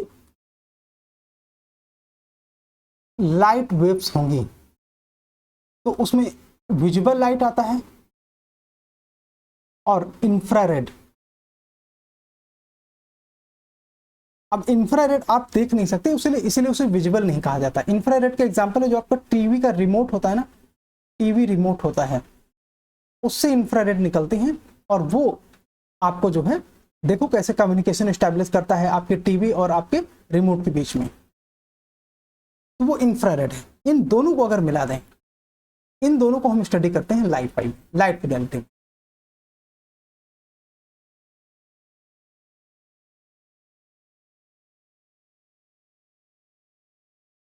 Li-Fi उसी तरह से अपने आप में एक wireless communication, optical wireless communication का पार्ट है, जो कि एलईडी को यूज करता है डेटा ट्रांसमिशन के लिए। ये सिमिलर टू VLC है, ज़्यादातर चीज़ें उसके माध्यम से सिमिलर हैं, लेकिन हम इसको अलग से क्यों एक्सप्लोर कर रहे हैं? क्योंकि इस एक्सप्लोरेशन के माध्यम से हमें और ज़्यादा इंफॉर्मेशन मिलती है और ज़्यादा अपडेट्स मिलते हैं कि किस तरह से ऑपरेट होता है। जैसा कि हमने बात करी कि इसमें विजिबल लाइट स्पेक्ट्रम यूज होता है, इंफ्रारेड यूज होता है, और ये ज़्यादा स्पीड आपको ऑफर करता है, हायर स्पीड देन वाईफाई या रेडियो वेव्स की तुलना में, बिकॉज वाईफाई जो है वो रेडियो वेव्स यूज करता है, तो ये Li-Fi उससे कहीं ज़्यादा तेज होगा। तो यूपीएससी का एक स्टेटमेंट आपको फिर से मिल गया जो जिसने ये पूछा था। दूसरी बात, Li-Fi delivers better bandwidth, efficiency, connectivity, security as compare to Wi-Fi. क्यों? वाईफाई रेडियो वेव्स पे बेस्ड है और रेडियो वेव्स जो है वो बाहर से इंटरसेप्ट किया जा सकता है, इसीलिए आप लोग अक्सर सुनते हैं कि आपकी जो मोबाइल का कम्युनिकेशन है वो हैक हो गया। LED are connected with internet server via lamp driver. Li-Fi uses visible light spectrum between 400 से 800। देखो 400, 350, 375, 380 ये सिमिलर रेंज है, इसलिए इसको मोटा मोटा ऐसे लिख दिया जाता है 400 से 800 टेराहर्ट्ज के बीच में। टेराहर्ट्ज, इसके बारे में हम लोग लास्ट वाले में बात कर चुके हैं, है ना, टेराहर्ट्ज के बारे में पिछले लेक्चर में बात कर चुके हैं। डेटा स्पीड 1 Gbps या उससे भी अधिक। Li-Fi system support 3 modes, peer to peer network, star network और ब्रॉडकास्ट। अब देखो, पीयर टू पीयर का मतलब है कि दो लोग आपस में एक दूसरे के बीच में कम्युनिकेशन का संचार कर रहे हैं। स्टार कॉन्फ़िगरेशन में एक कोऑर्डिनेटर और उससे कई लोग ऐसे जुड़े होते हैं, ठीक है, कई लोग जुड़े होते हैं। ब्रॉडकास्ट में किसी एक पॉइंट से वन वे। तो आप इसको ध्यान से देखो, ये 2 वे है, मतलब दो तरफा, ये भी 2 वे है, TWO 2 वे है, और ये 1 वे है। अब देखो, अगर यूपीएससी ये पूछ ले कि लाइव फाई केवल वन वे कम्युनिकेशन ऑफर करता, तो आप दिमाग लगाओगे कि केवल एक ही एलईडी है, एलईडी से डिटेक्टर की तरफ लाइट जाएगी, तो वन वे है। नहीं, ये टू वे हो सकता है। कैसे? इसका उल्टा, इनके पास भी डिटेक्टर, इनके पास भी रिसीवर है, तो टू वे हो सकता है। लाइव फाई को और ज्यादा एक्सप्लेन करने के लिए हम एक छोटा सा क्लिप और देखेंगे, और फिर देखते हैं कि इसमें से क्या क्या चीजें आपको क्लियर हुई और क्या क्या चीजें नहीं।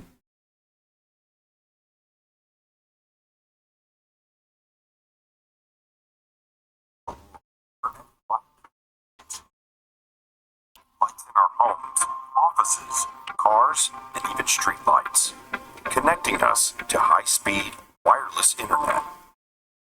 Wi-Fi is high-speed, bidirectional, fully networked wireless communication, allowing us to give the light we use to illuminate our spaces another purpose. Connectivity. Wi-Fi-enabled LED lights modulate illumination levels to send data like Morse code. This modulation happens so fast the eye can't perceive it. Wi-Fi is where light becomes data. Every year, the world consumes 60% more wireless data. Almost all of this is consumed indoors using wireless internet connections that utilize radio frequencies. The space for radio frequencies is becoming oversaturated, resulting in what is known as the spectrum crunch. Eventually, radio frequency technology like Wi-Fi will no longer keep up with demand. However, Wi-Fi does not use radio frequencies. It uses the light spectrum, which can open up 1,000 times more spectrum than radio. Wi-Fi will be an integral part of the future of wireless networks such as 5G. Wi-Fi, a world with unprecedented data and bandwidth. Part of the light revolution.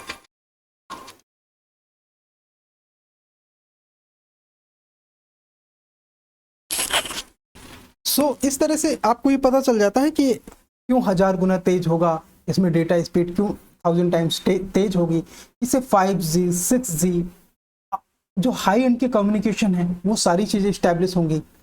Data speed आपने देख लिया किस तरह से, safety आपने देख लिया किस तरह से, वन वे है टू वे है ये भी आपने देख लिया, ये बाई डायरेक्शनल है, जैसे कि अभी जो क्लिप आपने देखी उसमें इसको एक्सप्लेन किया गया है।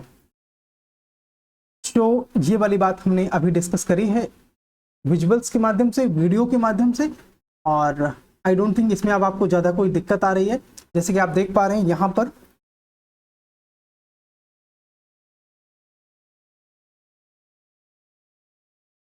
यहाँ पर आप देख पा रहे हैं कि किसी सोर्स से आपको एलईडी के माध्यम से डेटा एंड लाइट एक साथ ट्रांसफर किया जा सकता है, और फोटो डिटेक्टर यहाँ पे अवेलेबल है। ये जो फोटो डिटेक्टर, फोटो मतलब प्रकाश, लाइट, उसको डिटेक्ट करने के लिए डिटेक्टर यूज होते हैं, और इस डिटेक्टर के माध्यम से लैपटॉप, मोबाइल फोन या टैबलेट, इनको आप जो है वो डोंगल, उनको जो है वो डेटा प्राप्त होता है। क्योंकि ये डिटेक्टर रिसीवर का काम करते हैं, इसीलिए आप लाइव फाई डोंगल इसको बोलते हैं। ठीक है,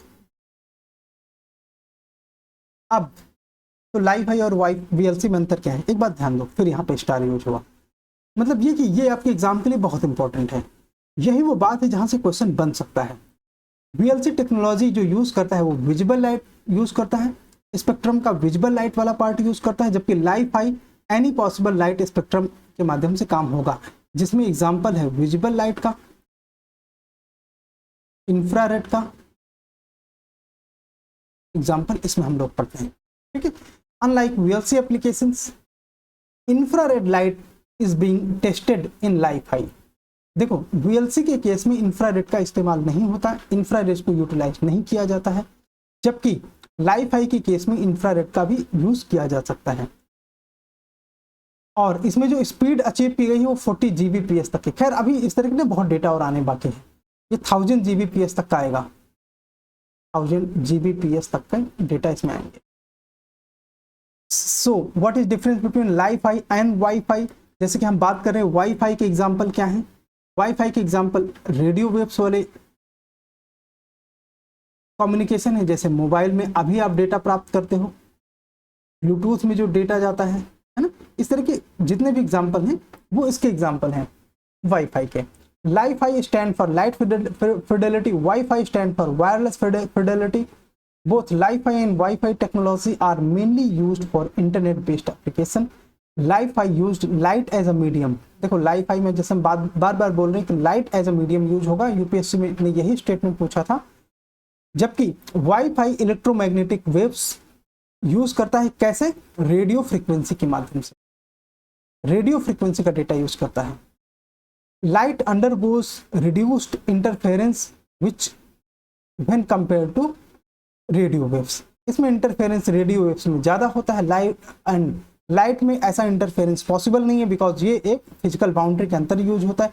हाँ, जहाँ पे आप आउटडोर में यूज करोगे वहाँ पे अगर कोई बैरियर बीच में आता है, जैसे मान लो कि आउटडोर में किसी बिल्डिंग से ये लाइट निकल रही है, किसी कार तक इसको पहुंचना है, और अगर बीच में कोई साइन बोर्ड लगा दिया जाए बड़ा सा, तो ये लाइट यहाँ तक ऑब्स्ट्रक्ट होंगी, इसके बाद ये नहीं पहुंचेंगी। तो ऐसे में इस कार को, इस बस को डेटा नहीं मिलेगा, तो या लाइट नहीं मिलेगी तो डेटा नहीं मिलेगा। बट ये जो इंटरफेरेंस है ना, ये बहुत इजी नेचर का है, जिसको सॉल्व करना बहुत आसान है।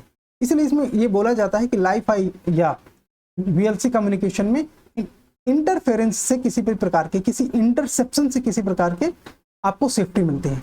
ये टेक्निक, ये पुराने इसका वाईफाई का एग्जांपल है। ये वाईफाई का राउटर है,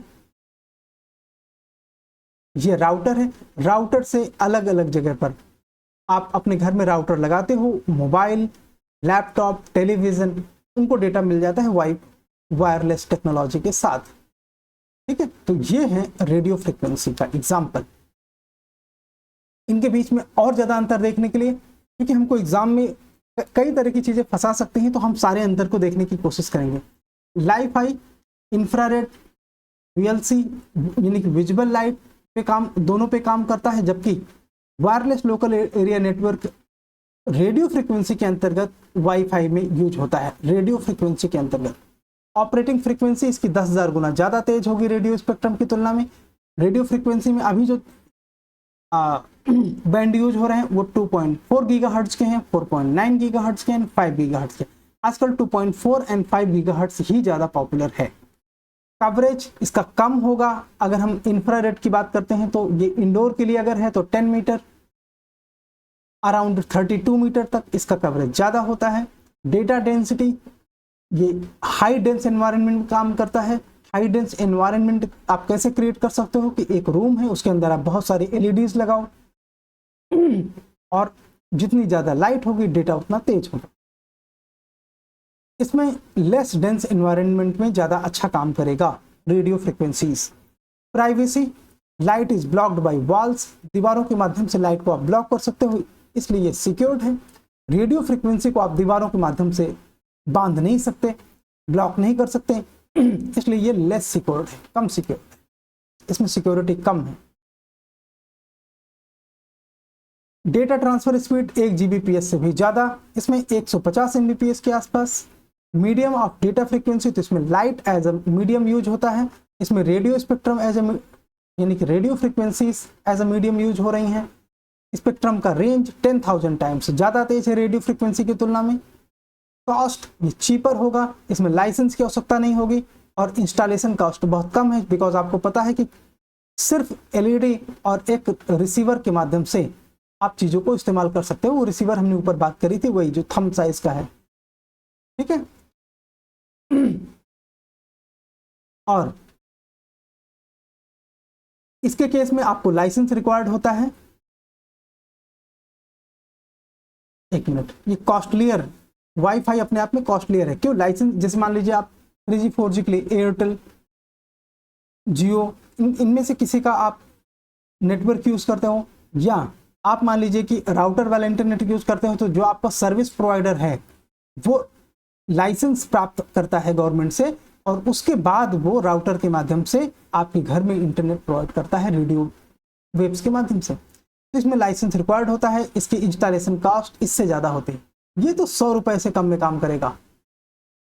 इसके लिए आप जानते हो कि इनिशियली आपको कम से कम राउटर 1000 रुपए का आता है और फिर केबल 500 रुपए की आती है। तो उन सब के बाद इसकी जो टोटल कॉस्ट इंस्टॉलेशन कॉस्ट बैठती है वो करीब करीब 1500 रुपए प्लस की बैठती है।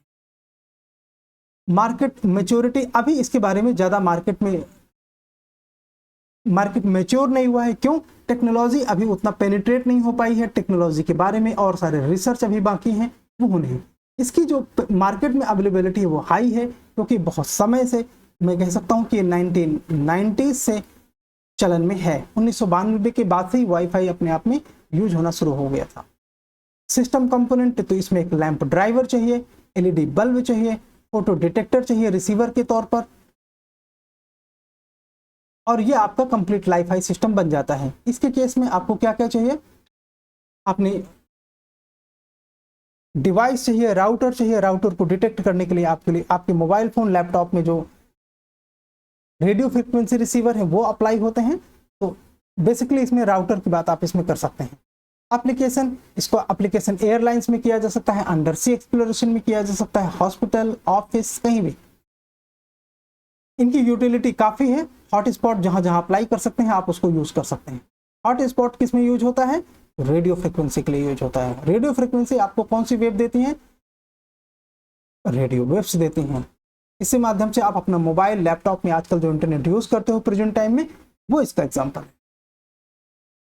मार्केट एडवांटेज क्या है कि इसमें इंटरफेरेंस कम है, और ये समुद्र में जैसे कि लाइट पेनिट्रेट करता है, लाइट 200 मीटर तक आसानी से समुद्र में पेनिट्रेट करता है, जबकि वो साल्टी वाटर होता है तो भी उसमें ये यूज हो सकता है। ये इसका एडवांटेज है। इंटरफेरेंस इसमें ज़्यादा है, ये सी वाटर को पेनिट्रेट नहीं कर सकते हैं।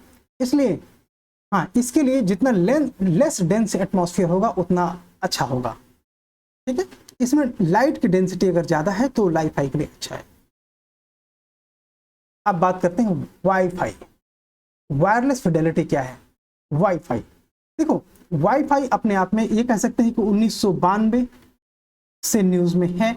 यूपीएससी क्यों अभी 2020 में भी 2022 में भी वाईफाई से क्यों क्वेश्चन पूछते हैं? बिकॉज रेडियो वेव्स के नए नए एप्लीकेशन आ रहे हैं।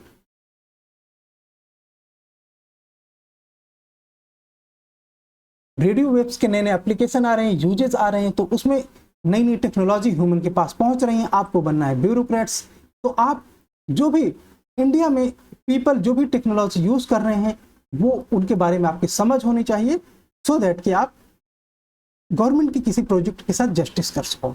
इसीलिए अभी भी ऐसे क्वेश्चन आते हैं, इसलिए आपको ये पढ़ना पड़ेगा। ये जो छोटा सा लोगो यूज हुआ है, ये लोगो IEEE ऑफर करता है उनके लिए जो डिवाइसेस वाईफाई सर्टिफाइड हैं। ठीक है, तो ये वाईफाई सर्टिफिकेशन का लोगो है। WiFi is a family of wireless protocol based on IEEE 802.11 family. ये 11 इसका मार्क है। Standard which are commonly used for local area working, internet access, near by digital device, exchange of data through radio waves. These are most widely used computer network in the world। दुनिया में सबसे ज़्यादा use होता है घरों में, offices में। Wireless router के माध्यम से हम जो इंटरनेट प्राप्त करते हैं वो है। जैसे कि मैंने बोला कि इसमें कौन कौन से बैंड काम कर रहे हैं आजकल, तो वाईफाई 4 की अगर हम बात करें तो इसमें 2.4 और 5 इंडिया में ज़्यादा अभी यही यूज हो रहा है। हम लोग जो यूज़ करते हैं, जो आपके मोबाइल में डेटा स्पीड आती है वो वाईफाई 4 है। अगर इससे ज़्यादा तेज डेटा प्राप्त करना है तो आप ये 5 बैंड का, अगर आप 2.4 का ना यूज़ करके केवल 5 यूज़ करोगे तो वाईफाई बैंड 5 कहलाता है। तो उसके लिए जो स्टैंडर्ड है वो उसमें AC वर्ड यूज हो जाता है, यहाँ पे N यूज हुआ है। ये स्टैंडर्ड आपको याद रखने के लिए ज़रूरत नहीं है, ये सिर्फ आपकी समझ के लिए है। अच्छा, दुनिया में कब आया? तो वाईफाई 4 आया था 2003 में, वाईफाई 5 आया 2008 में। हम लोग अभी भी इंडिया में अभी 2023 में यही वाईफाई 4 यूज़ कर रहे हैं ज़्यादा। हाँ, कहीं कहीं पे ऑफिसेस में इंस्टॉलेशन वगैरह में हाई एंड के वाईफाई नेटवर्क भी यूज होते हैं, ऐसा नहीं कि नहीं यूज होते हैं। और वाईफाई 6 जो कि 2.4 बैंड में 5 और 6 तीनों में यूज होता है, तो ये अपने आप में ज़्यादा स्पीड की डेटा प्रोवाइड करते हैं। वाईफाई 7 में भी सेम केस है। इसमें जो डेटा स्पीड है वो 72 से 600 Mbps वाईफाई 4 के लिए है। वाईफाई 5 के लिए 433 से 6933 Mbps का स्पीड हो सकता है, डेटा स्पीड हो सकता है 600 से 9000 के बीच में वो वाईफाई 6 में, और 1300 से 46000 के बीच में वो वाईफाई 7 में डेटा स्पीड हो सकती है। ये अपर डेटा लिमिट्स हैं। ये सब हम एमबीपीएस में बात कर रहे हैं। अब टेक्नोलॉजी हुई बहुत, अब बात करते हैं थोड़ा साइंस की। बस 2-3 मिनट का एक वीडियो है, आप उसे देखिए और उसके बारे में वाईफाई, लाईफाई सब के बारे में जो अंडरस्टैंडिंग हमने डेवलप करनी थी उसको आप एक बार फिर से अच्छे से स्टैब्लिश कीजिए, और फिर हम लोग साइंटिफिक पार्ट की बात करेंगे। तो हम लोग डिस्कस करेंगे कि रेडियो वेव्स कैसे काम करती हैं और क्या हैं। आइए शुरू करते हैं।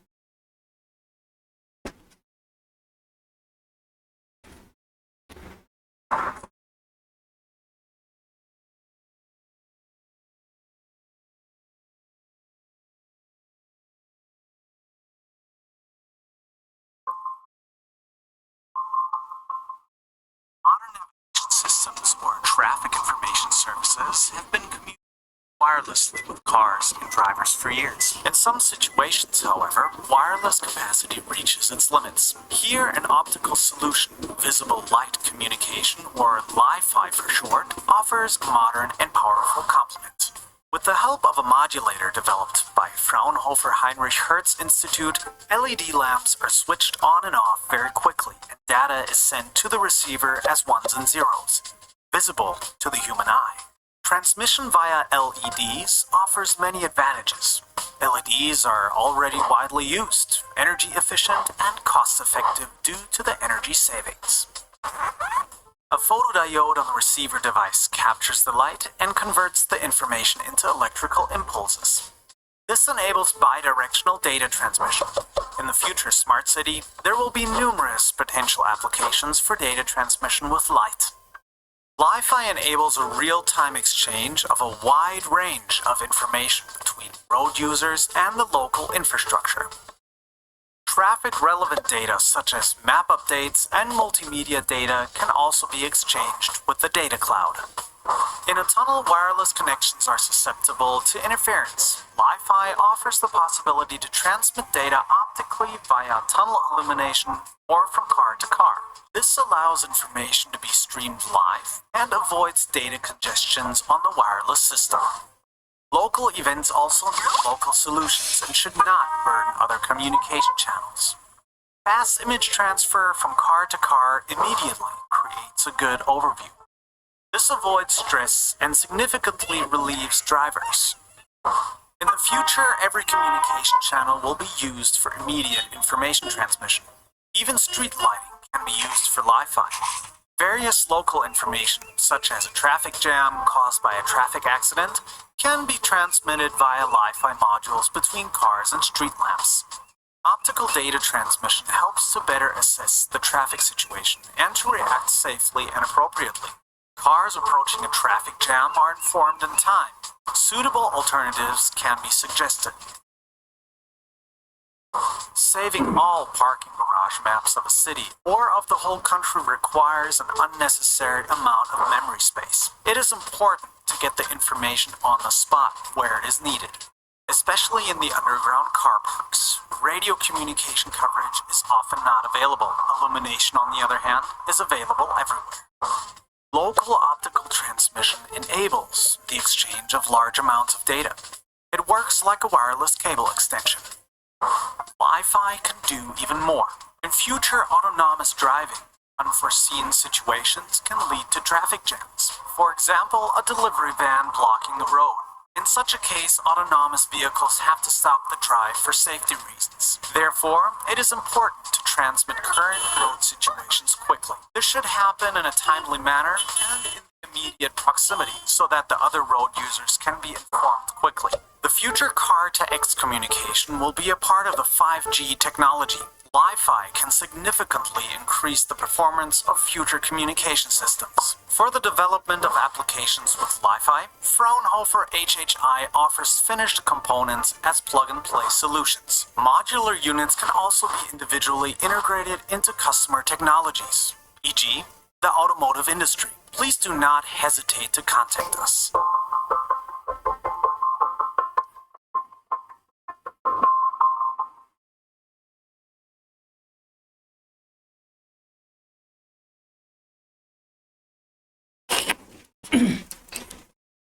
तो उद्देश्य ये था इस तरह के क्लिप्स को दिखाने के लिए कि अगर यूपीएससी कभी ऐसे क्वेश्चन को पूछती है कि हाँ विजिबल लाइट कम्युनिकेशन में, लाइफाई में या इनमें रोड के एक्सीडेंट को प्रिवेंट किया जा सकता है, तो वो आंसर सही है।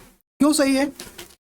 क्योंकि लाइट की स्पीड आपको पता है बहुत ज़्यादा तेज होती है, और ऐसी कंडीशन में अगर आपके व्हीकल में ऐसे सेंसर यूज हैं, ऐसे डिटेक्टर्स यूज हैं, रिसीवर यूज किए जाते हैं, तो जब लाइट की बीम किसी ह्यूमन पे पड़ती है तो वो उसको सेंस कर सकता है और डेटा के माध्यम से बता सकता है कि सामने कोई पर्सन है, और वो कार ऑटोमेटिक तौर पर स्लो हो सकती है, रुक सकती है, तो वो एक्सीडेंट प्रिवेंट हो जाएगा, कोलिजन वगैरह प्रिवेंट किए जा सकते हैं।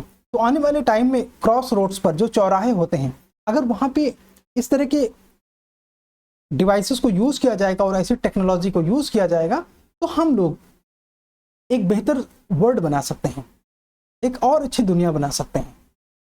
चलिए, तो इसके बाद अब हम लोग समझेंगे कि रेडियो वेव्स क्या हैं।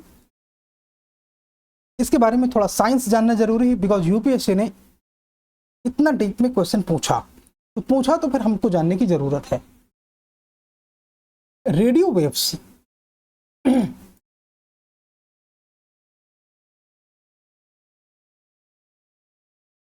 रेडियो वेव्स सबसे लंबी वेवलेंथ होती हैं। हमने जैसा इलेक्ट्रोमैग्नेटिक स्पेक्ट्रम में देखा था, और हाँ, लॉन्गेस्ट वेवलेंथ हो सकते हैं इलेक्ट्रोमैग्नेटिक स्पेक्ट्रम में, typically with frequency of 300 gigahertz and below. उससे यानी कि 300 गीगाहर्ट्ज तक की, तो ये सबसे छोटी हो गई, और उससे कम की यानी कि अगर 1 हर्ट्ज की बात करें, ये अपने आप में लॉन्गेस्ट वेवलेंथ होगी, और इसकी जो लेंथ होगी वो बहुत ज्यादा, कितना, अराउंड 10,000 किलोमीटर। ये लिखा ना, 30 हर्ट्ज से कम में ही वेवलेंथ कितना, अराउंड 10,000 किलोमीटर या 620 माइल है, जो कि अर्थ की रेडियस, धरती की त्रिज्या से भी ज्यादा बड़ी है। इसीलिए बहुत पुअर क्वालिटी का कम्युनिकेशन इससे स्टैब्लिश किया जा सकता है। सबमरीन्स में इसीलिए लो फ्रीक्वेंसी की या हाई वेवलेंथ की टेक्नोलॉजी का इस्तेमाल या रेडियो वेव्स इस्तेमाल की जाती हैं कम्युनिकेशन के लिए। हाँ, अब हम बात कर रहे थे कि अगर हम ज्यादा फ्रीक्वेंसी की ओर जाएं तो अप टू 300 गीगाहर्ट्ज तक, जो कि वेवलेंथ 1 मिलीमीटर होता है, एक चावल के पॉइंट के बराबर, ठीक है, राइस के पॉइंट के बराबर। तो कहने का मतलब यह है कि एक चावल के दाने से लेकर धरती की त्रिज्या तक की लंबाई रेडियो वेव्स की हो सकती है। ये बताने का उद्देश्य यह है कि अगर कल को ये आ जाए कि रेडियो वेव्स एक बिल्डिंग की बराबर की लंबाई की हो सकती है, यस। एक कार के बराबर की यूज हो सकते हैं, यस। एक रोड की लंबाई के बराबर की हो सकते हैं, आंसर है यस। क्योंकि मैंने बोला कि चावल के दाने से लेकर 10,000 किलोमीटर तक की या उससे भी अधिक लंबाई की रेडियो वेव्स हो सकती हैं। Like all radio magnetic spectrum, radio waves in vacuum travels at speed of light. देखो, जैसे मैंने बोला था कि रेडियो वेव्स के लिए डेंस एटमॉस्फेयर नहीं चाहिए, जितनी कम डेंसिटी होगी रेडियो वेव्स उतना आसानी से मूव करेगा। इसीलिए वैक्यूम में इसकी जो स्पीड है वो हाईएस्ट है, कितनी, प्रकाश की चाल के बराबर। अर्थ के एटमॉस्फेयर में ये थोड़ा कम हो जाता है, बिकॉज अर्थ का एटमॉस्फेयर वैक्यूम नहीं है, उसमें बहुत सारे एटमॉस्फेरिक गैसेस हैं। वाटर वेपर इसमें सबसे बड़े बैरियर के तौर पर काम करता है। सबसे बड़ा बैरियर कौन है, ये आपके लिए प्रीलिम का पॉइंट है। अर्थ एटमॉस्फेयर में रेडियो फ्रिक्वेंसी के लिए सबसे बड़ा बैरियर कौन है, वाटर वेपर।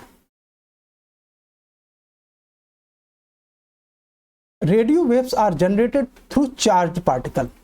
अब आप बोलोगे कि लास्ट टाइम आपने जब लेक्चर नंबर 2 था इसमें, तो आपने बोला था कि रेडियो वेव्स चार्ज पार्टिकल नहीं होते। वो भी सही है, रेडियो वेव्स चार्ज पार्टिकल नहीं होते, they are generated from charge particle. मतलब ये इनकी उत्पत्ति चार्ज पार्टिकल से होती है, ये अपने आप में चार्ज पार्टिकल नहीं है। दोनों में अंतर क्या है जरा समझते हैं।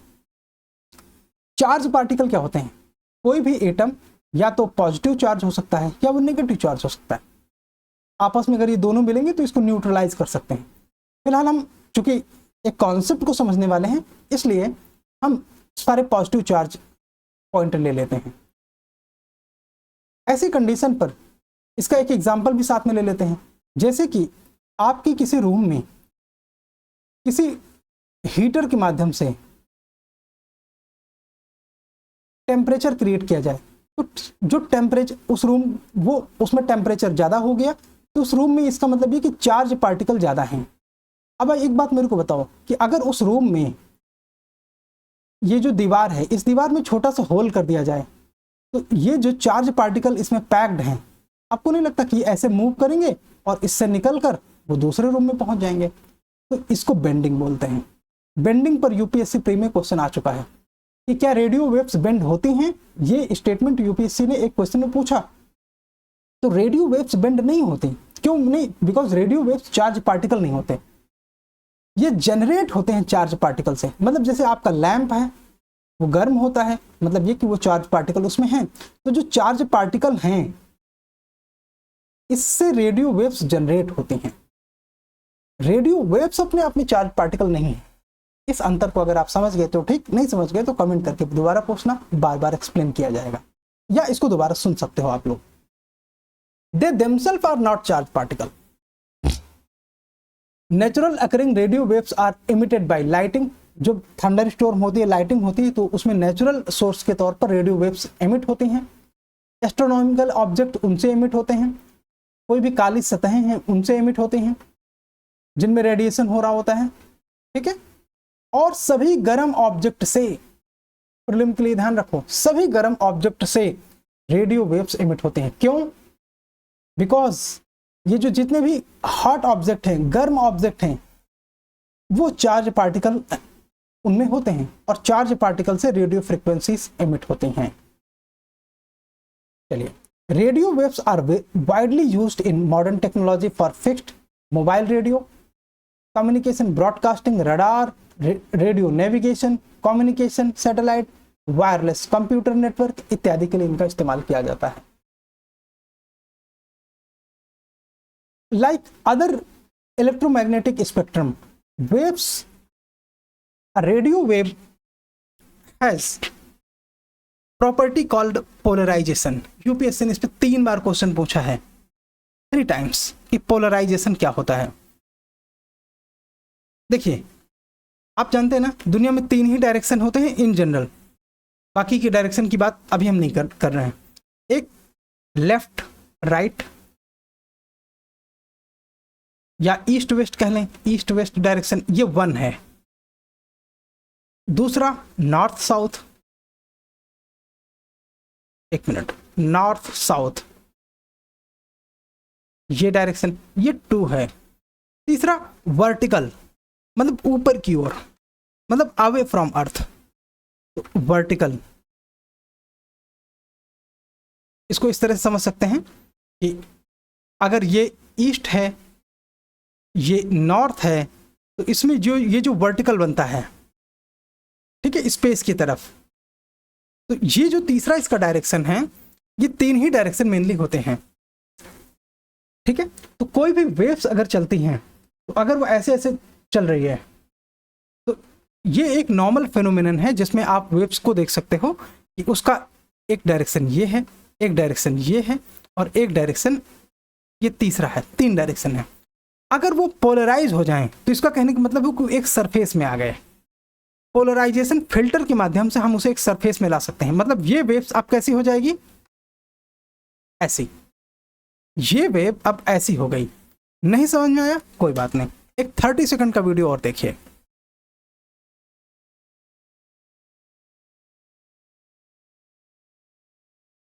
Hi everyone, I'm Ryan Marine, and I'm excited to bring you the next evolution in racing. The world's first global autonomous racing league, AW.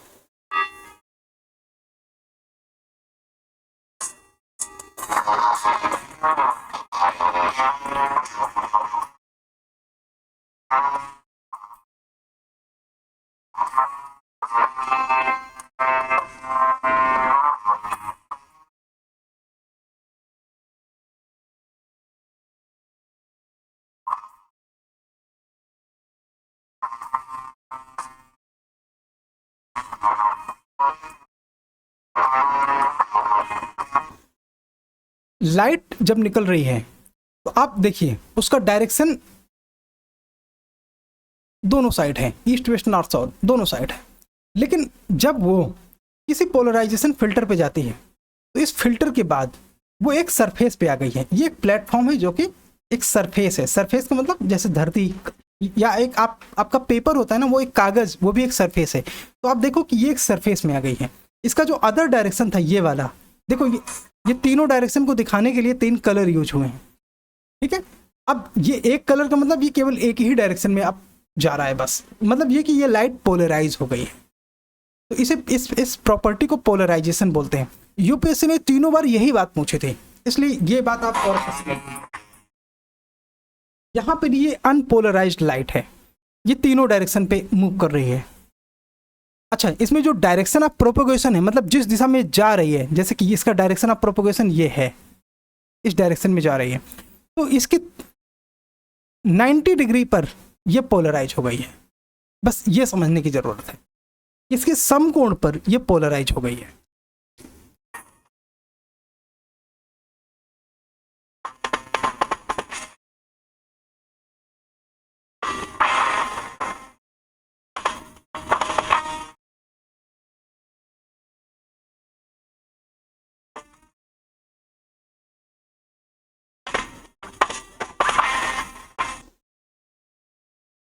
Okay friends, तो आई होप ये आपको हेल्प कर रहा है समझने में। एंड हम लोग चलते हैं अपने लेक्चर की ओर।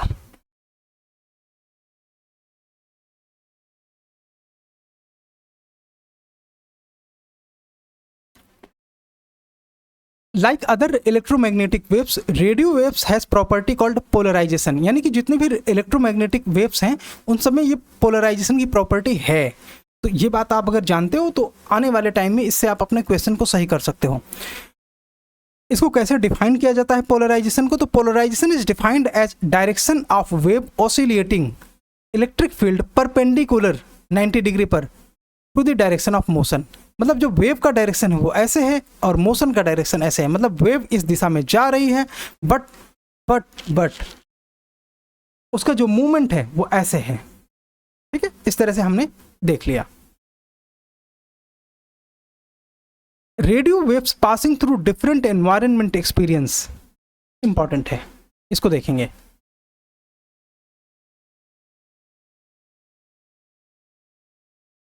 हाँ, ये कह रहा है कि जो रेडियो वेव्स हैं जब डिफरेंट एनवायरनमेंट में पास करते हैं, एनवायरनमेंट का मतलब जैसे कि एयर मीडियम से ये ग्लास मीडियम में जाए या ग्लास मीडियम से वाटर मीडियम में पास करता है।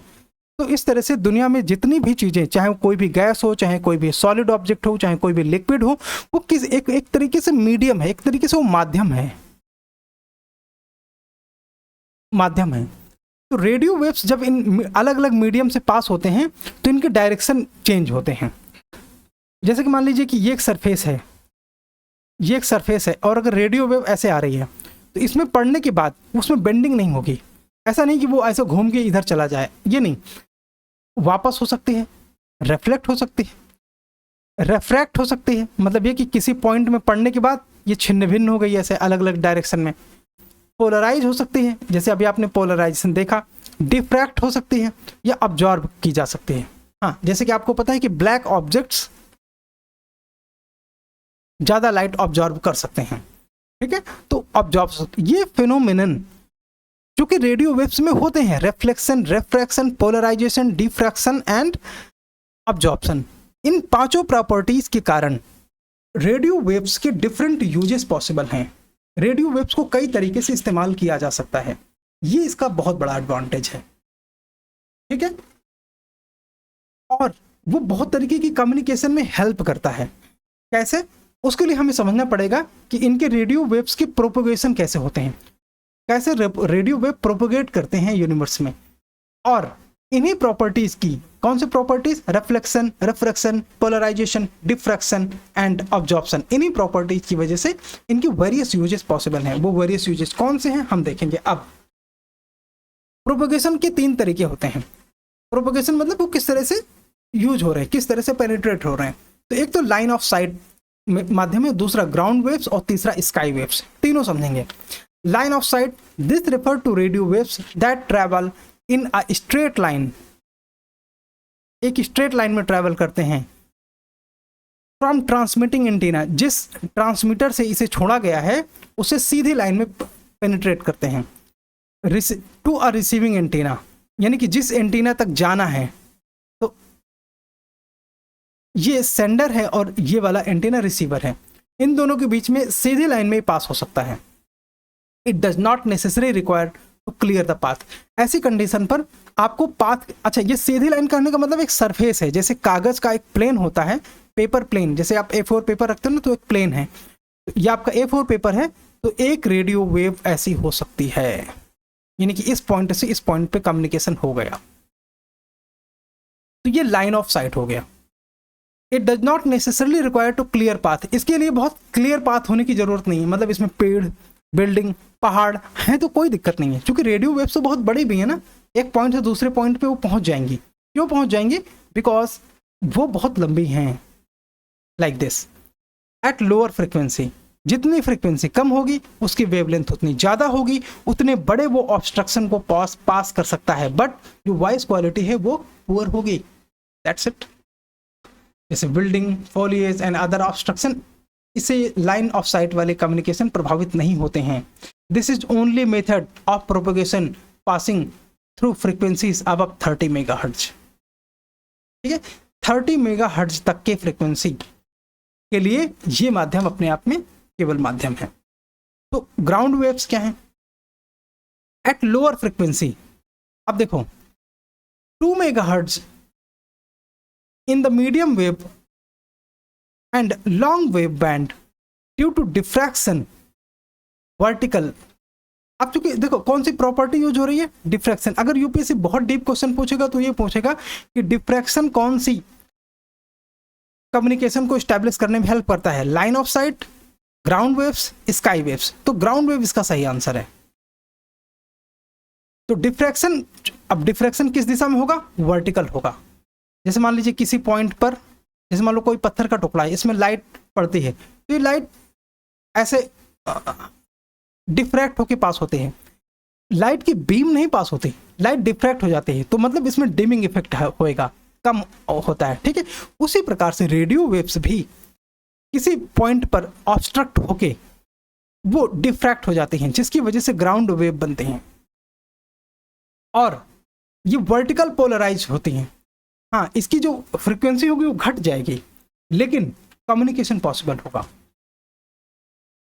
और ये बेंड हो जाती हैं ऊपर हिल एंड माउंटेन पर। तो यहाँ पे बेंडिंग का मतलब क्या है? बेंडिंग का मतलब ये नहीं कि रेडियो वेव वही की वही, जैसे ये जा रही तो ये ऐसे बेंड हो गई, नहीं, ये ऐसे बेंड नहीं होती। ये किसी पॉइंट में टकराने के बाद बहुत वीक हो जाती है। और जैसे एक बल्ब है, आप समझिए, एक बुक आप किसी बल्ब के सामने, ये मान लीजिए बल्ब से या एलईडी से लाइट आ रही है, ये यहाँ पे आप एक किताब रख दीजिए, तो किताब के इस पार भी तो आपको लाइट दिखाई देती है, बट वो कम है। तो क्या इलेक्ट्रोमैग्नेटिक वेव ये बेंड हो गई है? आंसर है नहीं। ये इसलिए हो सका क्योंकि वो डिफ्रैक्ट हो रही है। लाइट टकराने के बाद अलग अलग डायरेक्शन में पेनिट्रेट हो जाती है हल्की हल्की क्वांटिटी में। ठीक है, इस वजह से वो यहाँ पे जाते हैं। तो अगर कोई माउंटेन, कोई पर्वत है, तो उस पर टकराने के बाद रेडियो वेव भी उसी प्रकार से थोड़ी सी कम क्वालिटी के साथ वो आगे पास हो जाती है। ठीक है, एक मिनट।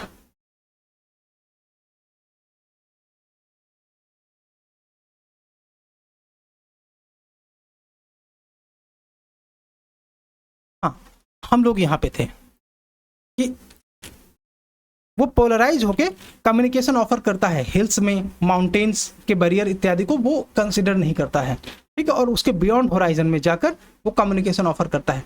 और इसी वजह से lower radio frequency help in submarine communication. जितनी कम फ्रीक्वेंसी की लोअर रेडियो वेव्स होंगी, वो सबमरीन के लिए उतना दूर तक, उतना ज़्यादा डिस्टेंस तक वो कम्युनिकेशन ऑफर करेंगे। स्काई वेव्स क्या होते हैं? इंपॉर्टेंट है, मेंस में क्वेश्चन आ चुका है इस टॉपिक से। Eight medium waves, short wave length, अब देखो medium waves, short wave length अभी तक हम लॉन्ग वेव और शॉर्ट वेव की बात कर रहे हैं। एक बार ये हम थोड़ा सा लॉन्ग वेव शॉर्ट वेव समझेंगे इस पॉइंट के बाद। Short wave length, radio wave reflect of conducive layer of charge particle. अभी चार्ज पार्टिकल कौन से होते हैं? जैसे चार्ज पार्टिकल आयन के शेप में होते हैं। अब आपको पता है कि अगर ये धरती है तो इसके एक ऊपर आयनोस्फीयर होता है, तो उस आयनोस्फीयर से टकराकर ये वापस आ जाते हैं और हमारे जो एंटीना होते हैं वो एंटीना इस नेटवर्क को रिसीव करते हैं। तो दूरदर्शन वाले ज़माने में जब हम दूरदर्शन से टीवी देखते थे, इसीलिए हमें ये वाला एंटीना लगता था और इस एंटीना के में शॉर्ट वेव के माध्यम से हमारा कम्युनिकेशन इस्टेब्लिश हो पाता था। एक दो टॉपिक इसमें एसोसिएटेड टॉपिक हैं, वो लोग हम समझेंगे और इसके बाद हम ये एग्जांपल है रेडियो वेव्स का। ये है रेडियो वेव्स, इस तरह दिखाई देते हैं।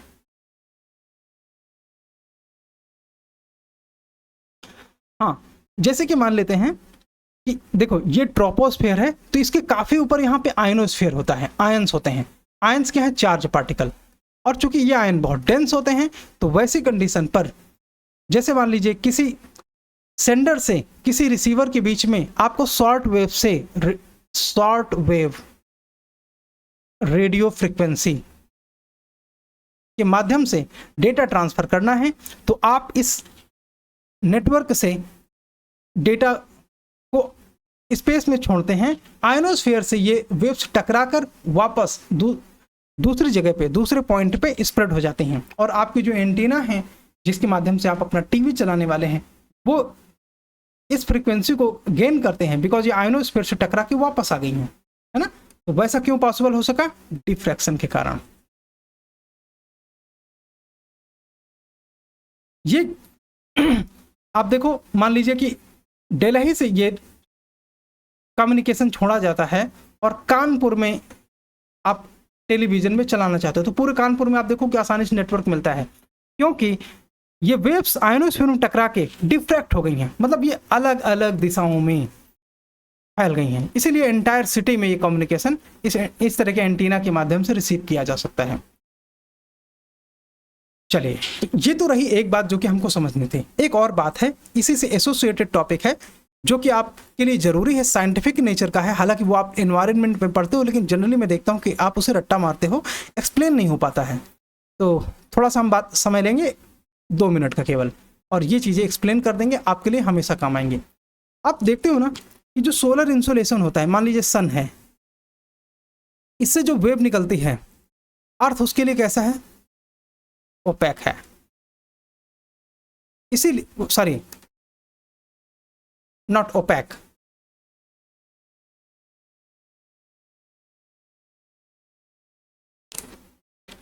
अर्थ उसके लिए कैसा है? ये मीडियम कैसा है? तो लाइट सीधे अर्थ तक पहुंच सकती है, ठीक है। और इसमें लाइट का बड़ा अमाउंट, नियरली 40 to 45% अर्थ तक पहुंचती नहीं है। वेरियस ऑब्स्ट्रक्शन और बैरियर्स के बाद भी अर्थ तक पहुंचती हैं, ठीक है। मतलब ये ट्रांसपेरेंट है इसके लिए।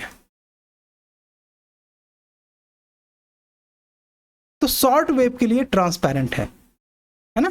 तो ट्रांसपेरेंट क्यों है? बिकॉज शॉर्ट वेव है। शॉर्ट वेव का मतलब इसकी जो वेवलेंथ है वो बहुत कम है, ऐसा बहुत कम। अर्थ से टकराने के बाद, इंसोलेशन जब अर्थ से टकराता है तो टकराने के बाद ये लॉन्ग वेव होती हैं, लॉन्ग वेव होती हैं। लॉन्ग वेव मतलब इनके बीच में जो वेवलेंथ है वो बहुत ज़्यादा है। ये दो क्रेस्ट के बीच में जो डिस्टेंस है ये ज़्यादा है। इसी वजह से जब ये दोबारा हीटिंग अर्थ करता है लॉन्ग वेव के माध्यम से, तो ये हीटिंग जैसे जैसे हम ऊपर जाते जाते हैं स्पेस में, ये घटता जाता है, क्योंकि ये हीटिंग का डायरेक्शन क्या है? अर्थ से वर्टिकल, ऊपर की ओर। क्यों? क्योंकि लॉन्ग वेव रेडिएशन तो अर्थ से निकल रही हैं, शॉर्ट वेव रेडिएशन सन से आ रही थी, जिसकी जहां पे वो ट्रांसपेरेंट था। बट यहां से चूंकि लॉन्ग वेव रेडिएशन है, एटमॉस्फेयर इसके लिए ओपेक है। ओपेक का मतलब ट्रांसपेरेंट नहीं है, तो इसलिए ये जो लॉन्ग वेव रेडिएशन है ट्रैप हो जाती हैं।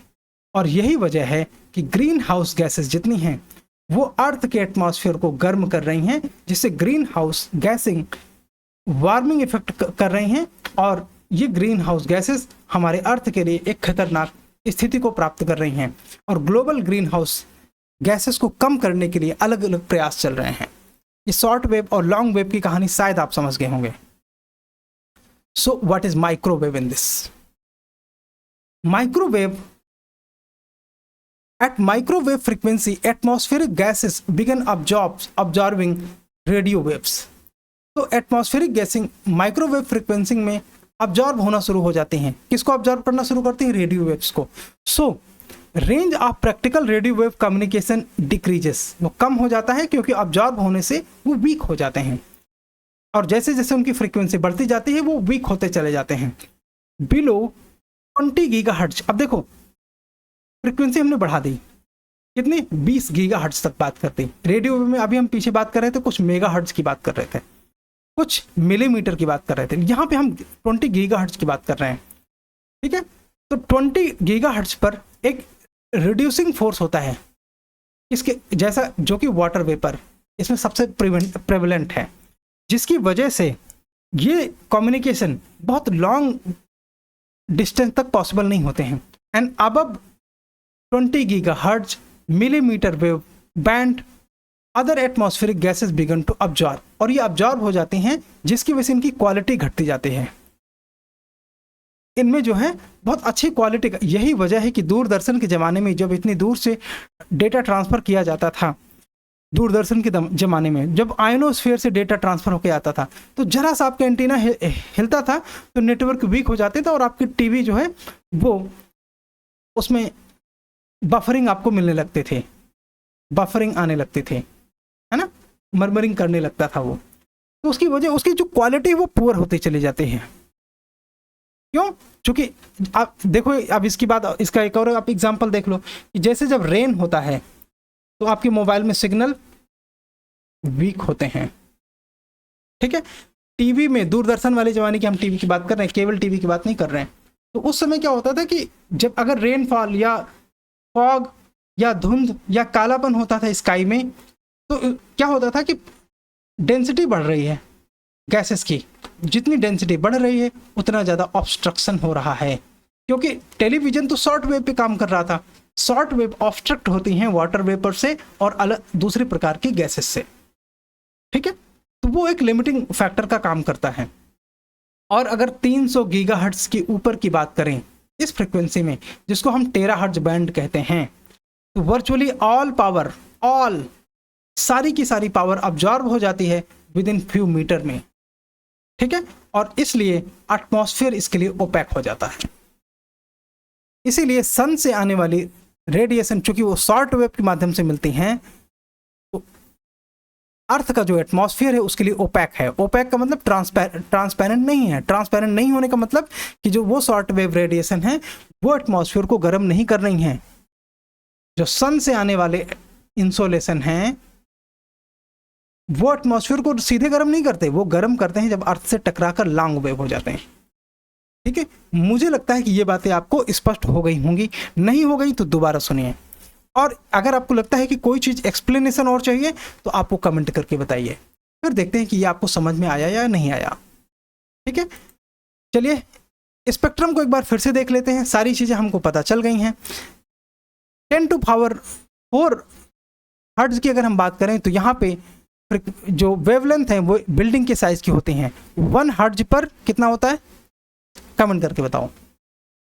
माइक्रोवेव में 10⁻² वेवलेंथ होता है। 10⁻² बहुत छोटी होती हैं। एंड इंफ्रारेड पे 10⁻5, विजिबल लाइट पर ये, अल्ट्रावायलेट पर 10⁻8, एक्सरे पर 10⁻10 और गामा रेस पर जो वेवलेंथ है वो 10⁻12 बहुत छोटी होते हैं और उसकी फ्रीक्वेंसी बढ़ती चली जाती है, इसीलिए डेटा क्वालिटी इंप्रूव होती चली जाती है। सो आपकी क्वेश्चन यूपीएससी ने पूछा था, visible light uses electromagnetic spectrum 375 से 780, जो कि सही है। VLC is known as long range, no not long range, short waves use होती हैं और शॉर्ट वेव्स बहुत छोटे डिस्टेंस के लिए होती हैं, तो ये शॉर्ट रेंज हो गया कम्युनिकेशन। ये अपने आप में लॉन्ग रेंज गलत है, ठीक है, शॉर्ट रेंज सही है। VLC can transmit large amount of data faster than Bluetooth. Yes, चूंकि VLC की जो स्पीड है वो ज़्यादा होगी, इसकी फ्रीक्वेंसी ज़्यादा है, ये शॉर्ट वेव कम्युनिकेशन है।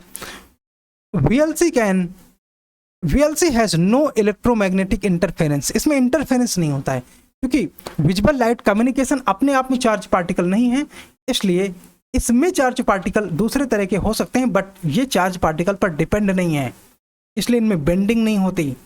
और दूसरी बात जो VLC के लिए ज़्यादा इंपॉर्टेंट ये है कि ये क्लोज्ड एटमॉस्फेयर में काम करते हैं, इसलिए ये बाहर से इंटरफेरेंस को नहीं लेते हैं। ये जो सेकंड पार्ट अभी मैंने बेंडिंग वाली बात वो रेडियो फ्रिक्वेंसी के लिए थी, यहाँ पे उसकी आवश्यकता नहीं है, सॉरी फॉर दैट।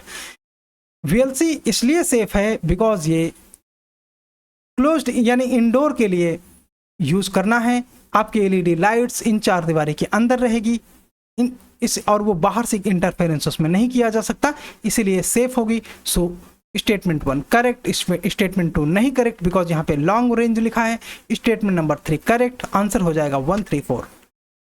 एक और क्वेश्चन था आपका with reference to Li-Fi, UPSC ने 2016 में इस पे क्वेश्चन पूछा था।